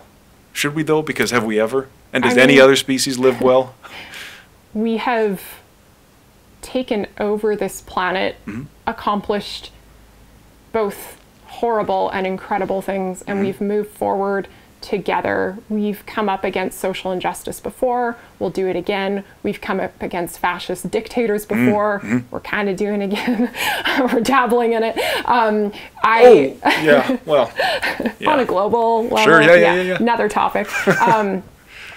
Humans have done it together, and it hasn't ever been equitable, and it hasn't ever been fair. But when you look at the scope of what human beings have accomplished, I think that we are underestimating ourselves if we don't think we can do more this simple thing. And it is simple to me. It is it? How many people do you think live below the poverty line? Oh, quite a few. Right. And I'm not going to. No, I don't. I care a lot about statistics, so I'm not going to bastardize it. No problem. A lot of people do. However, there's also been. How has that changed over the years? Do you know? More people are living below the poverty. As if like a percentage? Pardon? As a percentage of total population? Globally, there's been a lot of progress in this regard, especially when you look at under-resourced or poor nations. Sure. There's been a lot of progress on a lot of fronts. I'm not one of those people who thinks everything is getting worse. Okay. I love reading compilations of the things that we achieved as human beings in a year, whether it's global hunger crises or eradicating disease. We do incredible things. Right. In advanced nations, like you look at the pandemic and the strain it's put on food banks, people are hurting. And to say that there's not more people falling into poverty, dabbling in poverty, I think it's something like 20-ish% of Canadians are like $200 away from insolvency. And you look at the strain on food banks has increased in Edmonton over the years. Those are hard things to ignore. Yeah, no, they are. However, there has been incredible efforts to establish all of the creative and often simple, creative yet simple ways to address these issues. And the scope of them is absolutely attainable. Okay. So what's preventing us from doing this perception of scarcity. People, we also value ourselves based on productivity. Definitely. And so if people aren't productive, they're not as deserving or they're not as valuable. And my first contention to that is that people with disabilities have different levels of productivity, and it doesn't make them less valuable. They're human, we're human beings, right? So regardless of the reasons, myself, like as somebody who has ADHD, Okay. My productivity looks different. I am fortunate because I can have a job, I can receive education, Right. I can, but it still affects me. And so to look at people who for a myriad of reasons don't fit into this idea of, well, if you're not productive, you're undeserving. Would you actually say that to anyone's face? Yeah. Right? No. Could you actually, No. if we look at them as this group that we don't have to think about as other human beings, it's easy to live with every day. Yeah. And inaction is violence, right? Not solving this issue harms people. Is it? Not addressing this as a perfectly achievable thing harms people. Not doing it tomorrow harms people. By extension, yeah. I guess so. Yeah. Violence isn't always Active. physical, active violence. Sometimes violence is an action in the case of a lot of oppression, in the case of a lot of Because global issues. by not doing anything, you're allowing it to persist in other ways? Yes, and if it persists and it's something that harms people, then we're not taking care of each other. Does that then put the guilt back on me, which is something we've been working on avoiding in this conversation, where it's like, because I don't really directly do anything to benefit anyone other than myself, I am being violent towards others? It's not... Being a participant in society doesn't make it your fault. I think it's our responsibility. I think we've been failed to understand this, so I don't think the finger is pointed at you or me. At the same time, I think we need to call to action that every single time humans face a crisis, we kind of point our eyes to another group. And when I say that, like xenophobia. Sure. So people who don't think we should have immigration or refugees, which is naive for so many reasons. Even the people who value economy in a nation with a declining birth rate like Canada that depends on this. I can't. ADHD. No problem. You had me sucked in on the xenophobic thing, which I was really excited about. We were talking about resourcing individuals. Yeah, you lost me because I was following. How about? It's okay. It's okay. You made a lot of good points. It's like the time of day where my meds wear off. Oh, I see. Oh, this is gonna be fun then. You want me to direct you a little bit? Maybe. Yeah. That'd be a good thing for the host to do. Sorry, I guess I'm like still trying to spiral through this. Oh, do you want to? Going ahead, my. Do you want to try? No, I don't. I guess answer me this. I guess. What is this? What would an act like? And really, you've been doing this for like 5 minutes, but like an actionable solution, but now on a macro level. Like, how does the shift happen where there's or is it what I've been saying on a micro level? It's like it would take generations, and it would be interpersonal, and we would have to stop exploiting people. Is something like universal basic income useful here? Absolutely. Yeah. And it's achievable, and it's been shown to work, and there's so many reasons for it. But outside of that, a shift from being individualistic in values to collectivist, right? I am better off when my community is healthy. Right.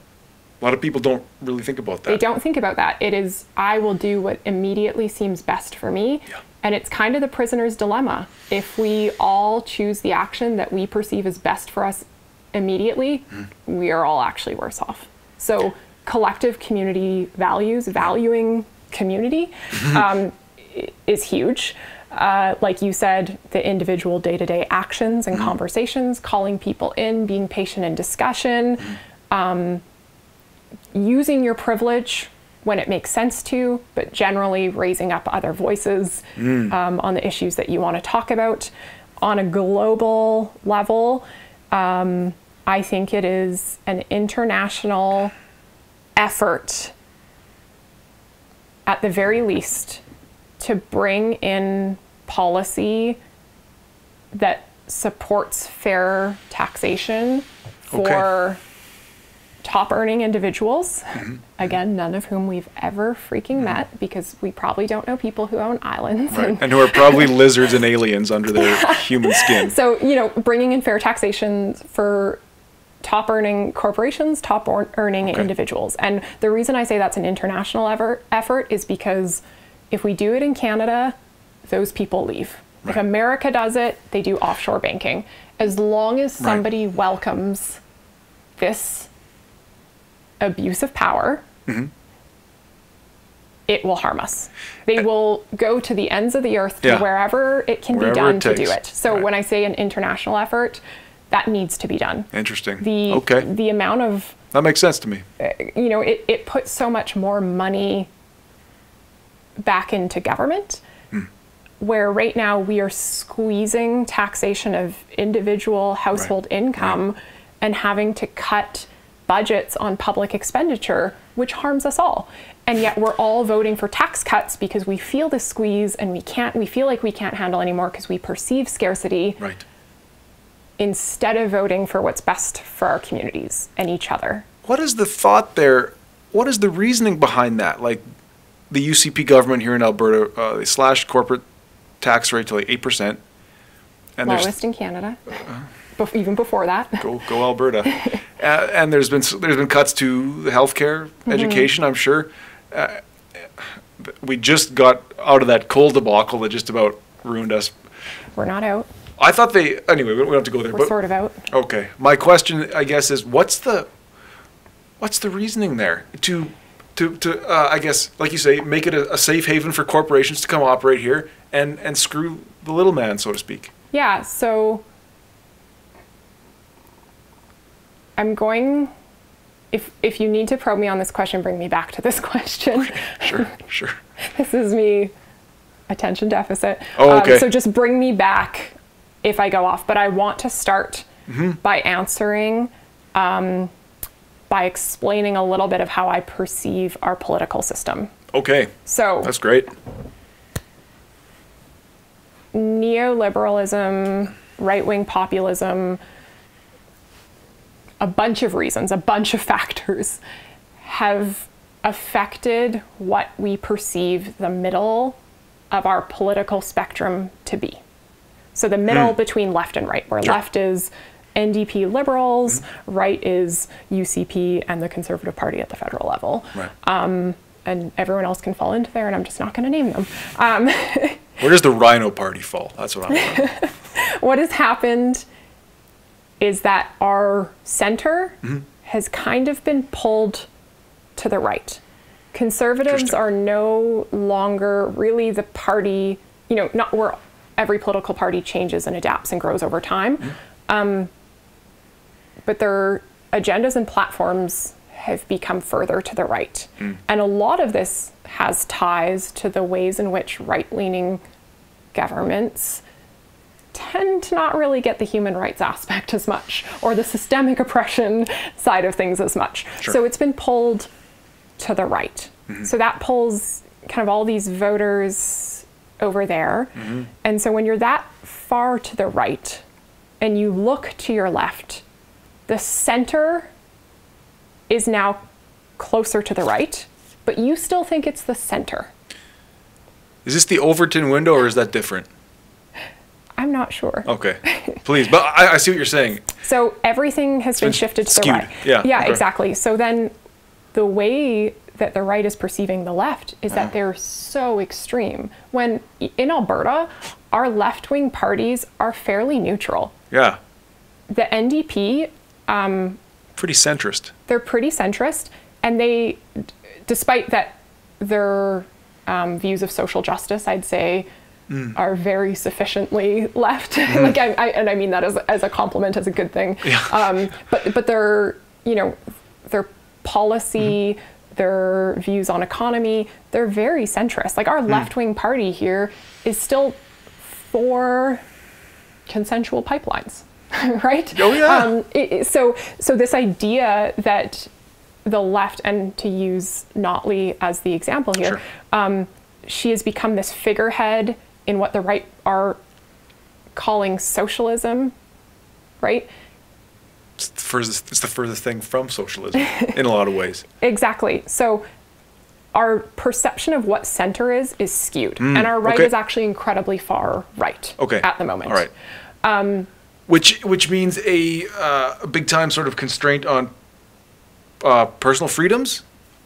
Yeah. I think that things are heated in a very scary way right now. And this is a global phenomenon. Sure. It's definitely observable in Alberta. It's definitely observable in Canada. We know that we all just watched it painfully in America for the last 4 years. But it is happening globally. And sociologists, political scientists, researchers in these areas have been warning us for years. Right. They have seen this happening, and now we're here, and the middle is so far to the right, but we're acting like everything on the left is radical Marxism. Exactly. Yeah, we're acting like it's communism, and communism and socialism are very different things. Yeah. So then to come back to your question about how international efforts for fair taxation, as an example, would help this.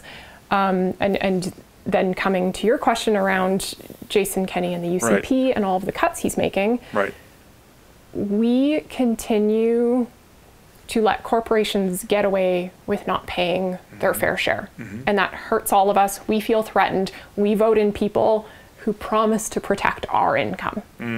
To do that, and to continue to cut corporate interest rates and to attract international investment to Alberta, let's say, the money has to stop somewhere. And so it gets cut from its public expenditure. It is healthcare, it is education, it's social programs that support our vulnerable, because the money, like, it has to be cut from somewhere. Of course. So yes, Jason Kenney has made cuts to education. He has made cuts to public health care. He has harmed and kind of inadvertently or indirectly made cuts to AISH, and basically by changing who qualifies for AISH. Last year, he also rolled over the date where AISH recipients received their payment, which caused them to not have income when they already make below a living income. And all of this is in the name of the economy. And he's counting on people not understanding the economy. I don't know that he understands it. Oh, damn. Okay. I can't think it's anything other than cruel. I struggle to think he's not smart enough, and that he doesn't have smart enough people working for him to know what this is, which then suggests to me that he has capitalist interests and not the people's interest. So that's got to be it, right? When you cut healthcare, who do you think it harms the most? The sick and the weak and the elderly and the people that vulnerable. Need it. Yeah. When you cut how to qualify, who qualifies for AISH or how, when you cut education, when you change the curriculum for the worse, who do you think it affects the most? It's the most vulnerable. Sure. Time and time again. So to say that, if it's income inequality being made worse, the most vulnerable people are the first to feel the pain from cuts like this. And we are all out there as probably decent human beings voting for our families and voting for what's best for us. with this narrow half circle view, right. that comes down to taxes. That we will not acknowledge that our income taxes in a municipal setting, city property taxes in a municipal setting cover things like rec centers. Rec centers are good for everyone, yeah. Right? And yes, you pay to use a rec center for most people, but it's not revenue. It's not intended to be revenue generating, right? Right. You pay for public transit, you pay for road repairs, all of this. When we vote exclusively for ourselves at a municipal level, we think it's to save us some money on property taxes. When we vote for our personal interests at a provincial level, we think it's to, reduce unnecessary expenditure and support a low corporate tax rate so that jobs come to Alberta. When we vote at a federal level, we're voting out of self-interest, again, to affect how much of our own income stays in our pockets, when a little bit more of that income going to these services, going to maintain an incredible public healthcare system and even financing the issues that it does face, an incredible education system and financing the issues it may face, and taking care of our most vulnerable people in social programs. That is what's best for me, even if I never need any of those things. Yeah. It is less expensive for me to have a healthy community than it is, Yeah, so slashing the social spending, as you're saying, and lowering personal income tax is actually like a twofold sort of it contributes to a corruption or a crumbling of society. Like it gives us less to work with. Absolutely. And there are things that absolutely shouldn't be a public institution, but there are things that have been proven to be great public institutions, and one of those is healthcare. Another is education, right? Yeah. Infrastructure, right? We could not rely on private businesses to maintain our highways. Well, probably not. Well, no. We'll get tolls, road tolls, which Kenny is in favor of. So there are things that are just more efficient, better provisioned at a public level, at a government level. And each time we fail to acknowledge how much we benefit from that, each time that we feel that our incomes, our quality of life, our livelihood, the things we enjoy are threatened by not voting a certain way, we harm the most vulnerable. And so there's this, when I said half circle thinking, I mean it's a little bit short-sighted. What is best for me? Lower taxes, because I get to keep more of my income, and that's what I prefer. Until you have a sick kid, until your parents need, a long-term care, whatever it may be, anything that the government can help subsidize. And so we vote in these political parties that, quite frankly, keep us a victim to this boom and bust cycle. And so, we need oil and gas jobs, so we vote in the UCP. Global oil prices crash, which Alberta has no say in. We are a small player, despite producing a lot of oil. People get laid off. People go on EI.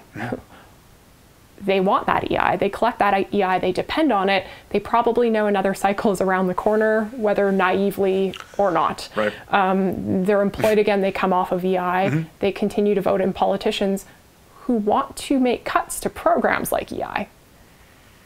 So we understand its value when we need it, but yet we always feel we're in jeopardy, and we won't vote to support these things.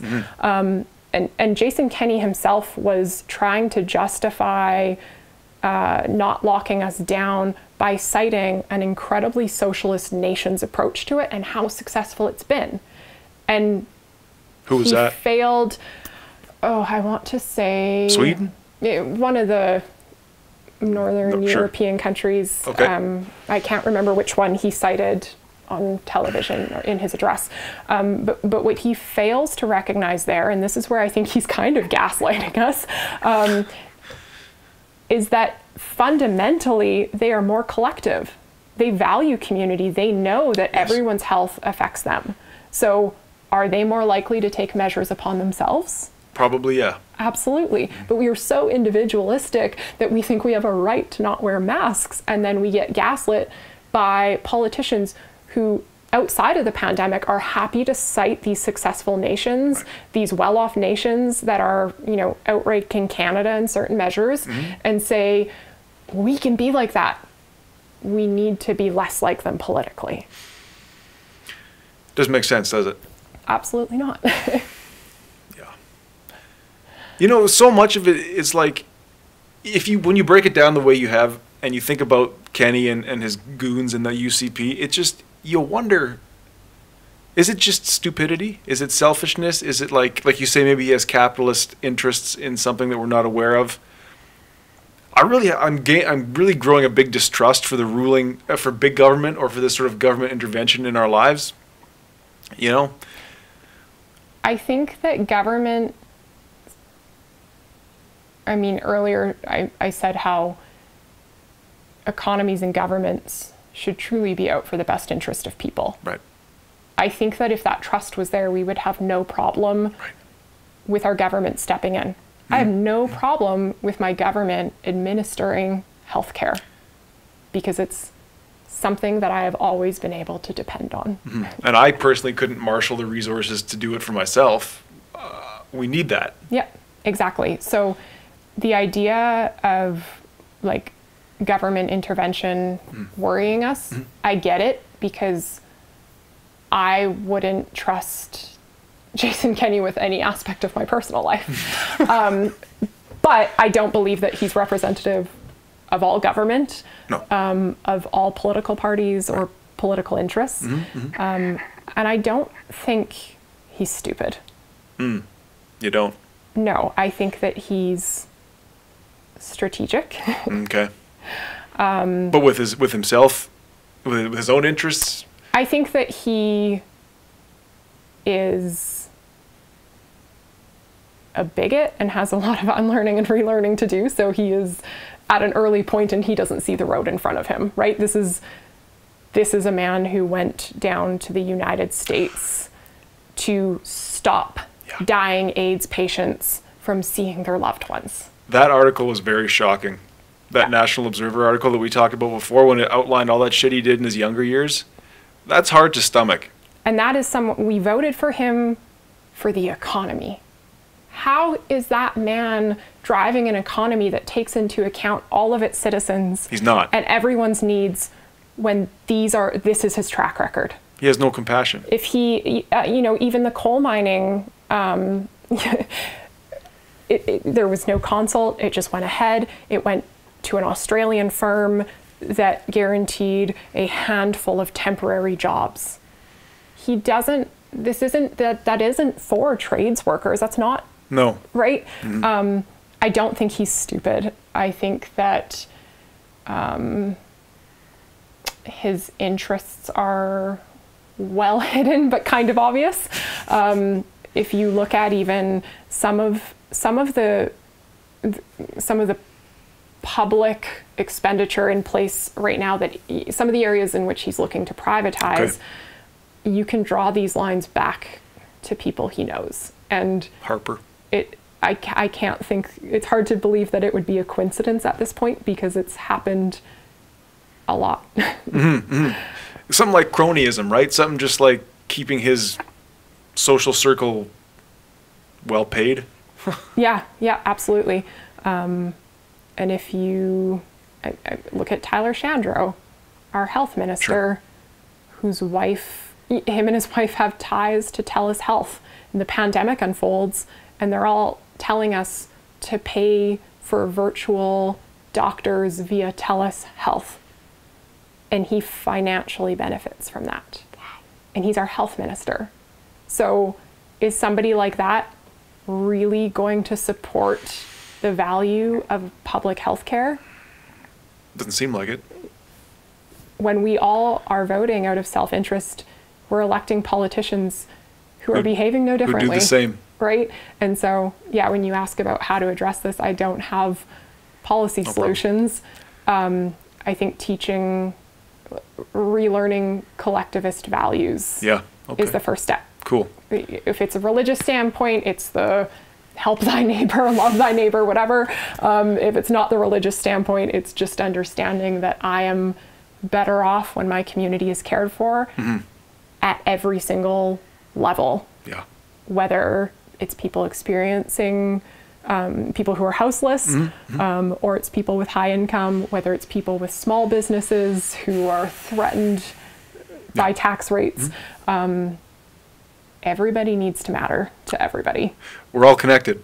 Yeah, and then just this understanding that these cuts, this poor decision making harms the most vulnerable first. How are you for time? I'm Got a bit of time yet? Yeah. Yeah. I wanted to turn to some of your work that you're doing in the community, specifically here in Edmonton. To use your words, you're a project steering lead of community revitalization in Central McDougall and Queen Mary Park. Yes. You're also a wellness analyst. Yes. I wonder if we couldn't go back to, because I'm still trying to understand systemic oppression. You've helped a lot. Still have. I wonder if we couldn't tie some of your personal experiences to that larger concept. Is there a way, and we can start with either of those jobs, is there a way where you're dealing with so-called systemic oppression directly in some of the work you're doing? Yeah. So when I was in school, I took economics. I did not focus on traditional or mainstream economic concepps, like what most people think of when they hear the economy. When Jason Kenney hears economy. Yeah, exactly. I just kind of naturally focused more on quality of life outcomes, health outcomes, educational attainment. And it's, as soon as you start going that route, you really quickly realize where the discrepancies are. And it mostly comes down to things like social determinants of health, which encompasses race and culture and gender and birthplace and income, you know, all of these things that contribute to how likely you are to be healthy. And I suspect that a lot of what you were saying as far as intersections of identity play into our health outcomes, is that the case? Absolutely. Yeah. Okay. Off the top of my head, like, we already know in Canada that COVID has disproportionately affected people of color. Really? Yes. Why is that?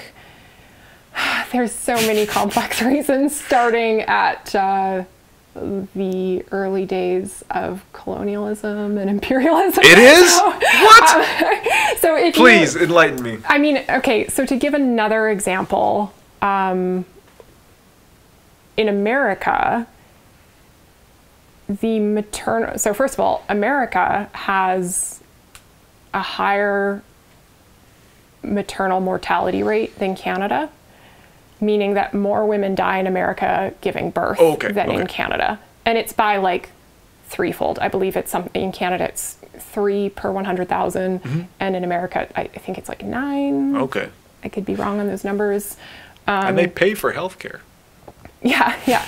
So get this, in America also, it's not enough that giving birth there is more dangerous.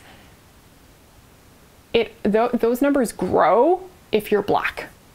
So Black women giving birth in America are more likely to die than white women giving birth in America. Except in the case where they have a Black doctor. No. Yes. So this has been established.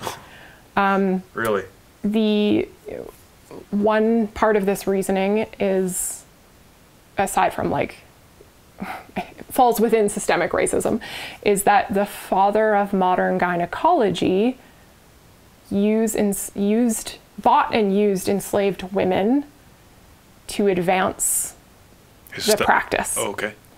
And he did this because his perception was that Black people didn't feel pain, at least not to the same level as white people. So he did live experiments on women to advance gynecology as a practice. Okay.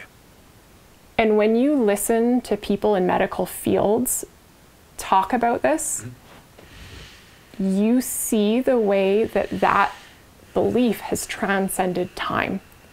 Right down to the medications, the different medications to address the same issue are administered to white people versus black people. So when you ask about what kind of got me started here, the second you start looking at why certain people are better off than others, they're more likely to have a higher quality of life, they're more likely, or even the difference that's made when they receive adequate health care or they receive sufficient education, you can't not go there. Okay. Even that's a blow. That's hard to imagine. That's hard to take. Yeah. Actually. Equality between the genders is not about an equity for any oppressed group. It's not about receiving the exact same things as the dominant people in any group. Okay. It's about it being recognized and getting what they need. So a good example of that is in countries that have poor access to sanitation and hygiene. Okay. Girls are disproportionately harmed by that. And it's because women's biological needs require a little more than higher men's. Hygiene, Sure. more sanitation. So you add that, you look at that alone. You look at the fact that boys are perceived to be the income earners in a poorer family in these nations.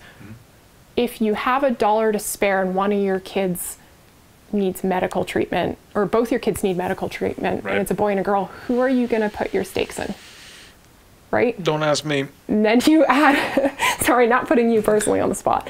Then you add in this access to proper sanitation and hygiene. Sure. And women are disproportionately harmed. The dropout rate for girls once they reach menses, which means once they start to menstruate, is high. The dropout rate. Okay. From school. Sure. So they're just systemically already there's that being word again. disadvantaged. Yeah. Right? You look at what a difference makes when governments adopt policies that help address these gaps. When girls are given access to proper sanitation, when policies are made to support girls' learning, you look at what happens to a nation. And a lot of the case studies done, a lot of the analyses done show that quality of life goes up for everybody, not just girls.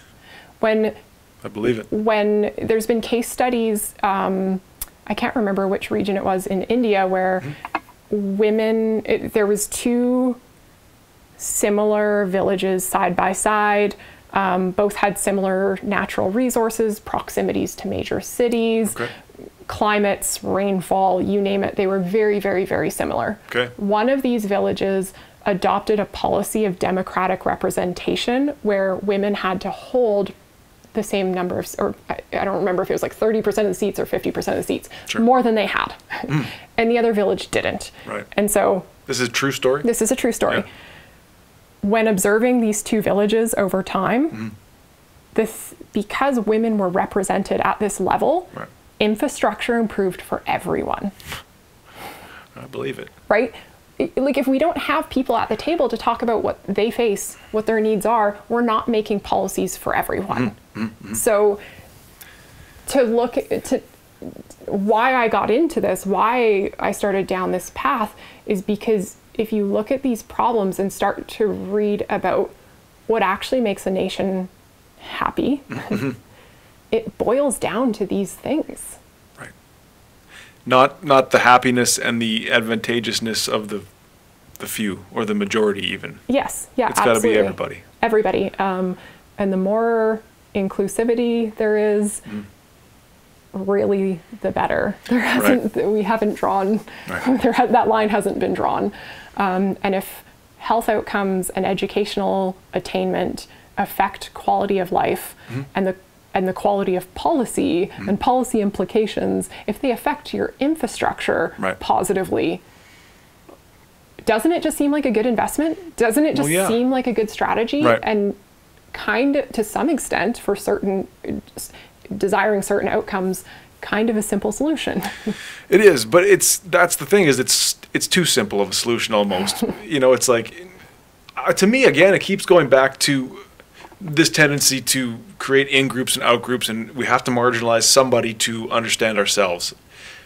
Now, when you talk about how women's needs are different than men's, sanitation and hygiene-wise, for instance, or black women apparently have different healthcare needs than white women, and we could spool it out to like. When you say that, you mean that. Sorry, I'm just trying to recap what you're. The issues that black women face in healthcare are different. Yeah. Yeah. Yes. Okay. Yeah. Sure, they're treated differently. Yeah. How does the term equity play into this, and what does that mean? Is equity giving everybody? Is equity like giving everybody enough to get them level, not just giving everybody the same? It's understanding. I think so many people on the other side of this who feel threatened by this concept think that we're literally coming to your house and cutting in half in the name of feminism. It's good to know you're not. Or in the name of human rights. Sure. In the name of equity. Yeah, nobody's taking anything from you to make their life better. Exactly. But what do we need to do to make sure that decisions made at every level consider everybody's best interest? And so, you know, the example of democratic representation, a lot of people hate that. A lot of people take this stance of like, well, it should be who's right for the job, right? People were up in arms when, I know he's not popular right now, but when Justin Trudeau created a balanced cabinet, people were like, what about qualifications? And if you actually looked at the qualifications of those people, they were more qualified than the cabinet before them. However, they were also women and people of color. I just wish he had said that, I guess, when they asked him, and he said, because it's 2015. This is this is sort of, my approach, like I said early in our conversation, is kindness and patience and calling people in. There's a little bit of there's another side to that coin. Okay. Where it's kind of like, what is that? Catch up. Like, yeah. I didn't get special schooling to be where I'm at. I didn't even really go into a part of a branch of school or a discipline in school that talks about this a lot. I discovered it on my own. And yes, my privilege got me there. The ability to be curious, the ability to stumble upon this in the first place, coincidental or not, and then having the avenues through which to explore it more in school. Yes. Right. Although I would argue that privilege may not have anything to do with your being curious and your being willing to learn. Well, I'm just saying that the structures were in place for me. Sure. I had the ability to. I'm not working 3 full-time jobs, and I'm not you had a single the time. Mom of, sure. Yeah, you had the time. But to that extent, you know, everyone shares. We all have responsibility to other people, whether we like it or not. And so when I say that, there's nothing that happened in my life to start me down this path of thinking. Okay. Similar to the point you were describing, you were at where you realize you're kind of just at the starting point where you see how overwhelming and big and huge and woven it all is. And once you're there, if you're fortunate enough to have a natural curiosity, you will start the learning. You will find the avenues. You'll put feelers out there. You'll read stuff. You'll encounter stuff. You'll be recommended stuff. You'll have conversations with people. That is the exact same way it happened for me. And the only difference is that it happened for me when I was 18 or 19. You know? Okay. Right. And if you're at the starting point that's wonderful. Yeah. And so we're all at different points. There was no magical thing that put me where I'm at today, and I didn't do all the same work that you're embarking on now. Right?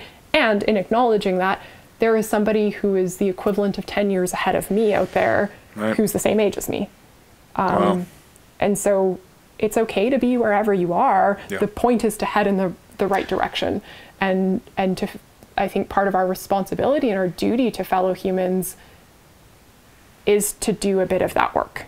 Yes. And if it feels uncomfortable, you're probably headed the right way. If you feel threatened or uncomfortable, or you think you hear something and say, hey, wait, and it has to do with a certain group of people, or it feels like a threat to you, you should probably explore that more, because you're gonna get something good out of it. Yeah. And I started at that point, and now it's habitual. I'm familiar with that feeling where it's like, this feels a little bit confusing, or my initial gut reaction was like, that's a little bit of a threat. Right. And I get excited about that because it's an opportunity to keep learning and exploring. And there hasn't been a single time where doing that left me with that original sense of threat, that original discomfort. 100% of the time. I can't name a single example where I leaned into that and did the reading and did the exploring and had the discussions and listened to other voices and wasn't transformed. Yeah. I would say I feel like that tonight, it was like, I wouldn't, like I say, I take the ego out of it. That was a great way to put it. And to not feel like you have to live up to anybody else's ideas. I listen to other people speak about these and they don't agree with what you're saying, and I'm not going to come here and just parrot those ideas to start a fight, because I don't believe in any of this. I don't understand any of it enough to do that. One thing I would say is, like, what you're talking about is that finding those pain points and then leaning into them, and that's where you like break through the wall and holy, there it is. I think that a lot of what we're seeing as far as the way people are treating each other, and tell me what you think here, is because people haven't done that same work inward in themselves and looked at the reasons why they are the way they are. What's that trauma you haven't healed? What are those experiences that you haven't reconciled? What are those preconceived notions and biases that you hold about yourself and the way you are in the world? I think it's a twofold thing then, and maybe I need to do a little bit more of that because I've done enough of this. I'm starting to get sick of this, and that's why I'm doing this show, to do more of that. Yeah, I totally get what you're saying. I think so much of it is that kind of our instant access to information now. We think we know everything we need to know very quickly, when this takes a lot of time. Yeah. And there's no way around it. Assessing the information you should trust versus not trust is a critical skill that we do not get in the regular education system. No, that's true. And because we rely so heavily on instant access to information through our phone, through social media, through preferring 10-second TikTok videos over a 5-minute YouTube video, all of this influences the channels through which we collect information. Yep. So yes, I think there's a lot of internal work to do, and nobody wants to feel stupid. And as soon as there's this idea of like, what if everything I was taught and everything I believe was a little bit off base? Yeah. That shakes you up. That sure does. That messes up your perception of reality. It feels fragile. It feels vulnerable. It's probably like going into cold sweats and panicking a little bit. Sure. And the easiest thing to do is just to turn away from it. And the harder thing to do is to turn into it, like you say. And I think that, once you turn into it, it's a lot of work, but you'll be rewarded for it. Yeah. I think that most people would be passionate about what they learn. And again, going back to what your question was, this is the ADHD that I warned you about. No problem. But going back to You're doing pretty good. You're doing pretty good. Going back to your question about like impacting the roles I fill in work. Oh, that question. That's where we 20 minutes ago, yeah. that is where it comes from, is Okay. I feel a passion for this. I care a lot about it. I am deeply hurt when anyone else is hurt.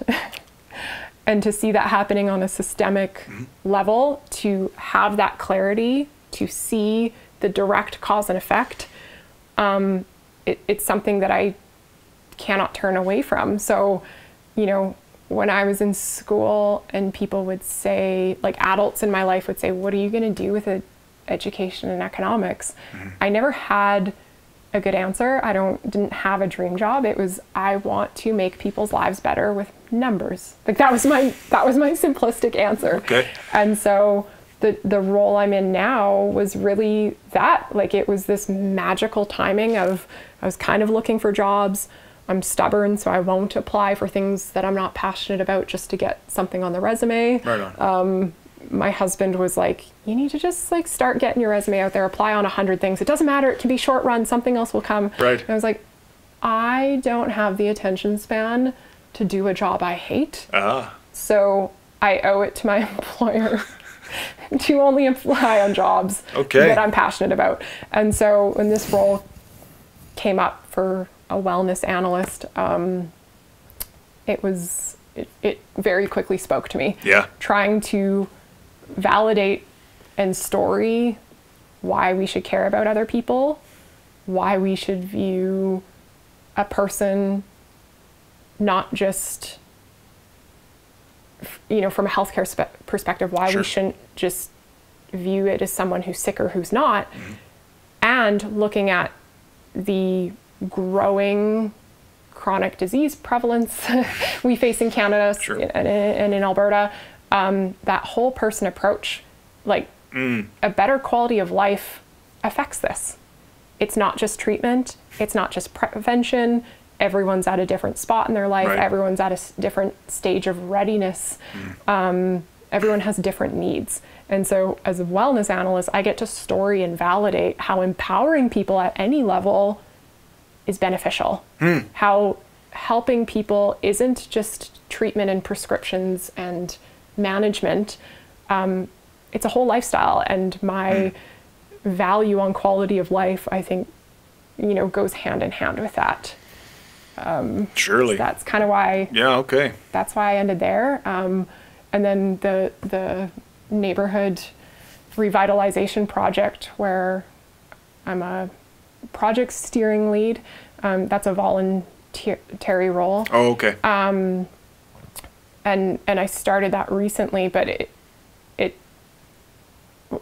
on one hand, I was at a point in my career where I was ready to bite off a little bit more. I've adjusted. I've done the me thing. A lot of women believe in this mantra called lift as you climb, and it is what I live by. It's helping others climb the ladder around you with each step you take. And I felt like it was kind of time for me to climb again. And so, and I really miss the sense of community that feels a bit lost by this pandemic, and working from home and staying at home and being at home and keeping each other safe that way, which I'm happy to do, but I miss that sense of community. And, you know, we moved at the start of the pandemic, so we've gotten to know our neighbors from a distance. And I just miss that. I miss giving back. I miss being a part of my community. So this role really came out of that. And I'm on the connecting our community pillar. Right. So we work to make our neighborhoods safer, beautify them, support economic development, and build a sense of community. And that stems from the same place. My husband and I live in, according to the city of Edmonton, one of the most diverse neighborhoods in the city of Edmonton. And so I think that there's a lot of work to be done there. I think there's a lot of opportunity and a lot of incredible people doing incredible things. And, you know, how do we lift up those ideas and make them impactful in our community? So I'm kind of, I guess, just there to continue spreading the good. Yeah, exactly. So I mean, it all stems from the same value system. and having the same concerns for this world and not just wanting to complain about it all the time. Good for you. Which is an easy tendency Very to sink easy. into, and then you Very get sick easy. of hearing yourself be upset. Right. Well, I think, honestly, I really admire that. I think that's the key. It's starting, I have often said, for what it's worth, that I think changing the world is kind of out of the question, but you can definitely help the neighborhood. You can help the community, help person to person like this. And maybe if one thing that I do spreads to one more person, I mean, come on, that might be all we could ever hope to accomplish in this life. Absolutely. Yeah. Okay. And you've got the microphone, so well, hey, you're on your way. Thank you. Okay, Brittany, that was awesome. Really appreciate that. You coming here, spreading some wealth and some knowledge and opening my eyes. Thank you for having me and for listening. No, hey, anytime. We'll do it again, I think. Absolutely. Alrighty. Thanks for listening.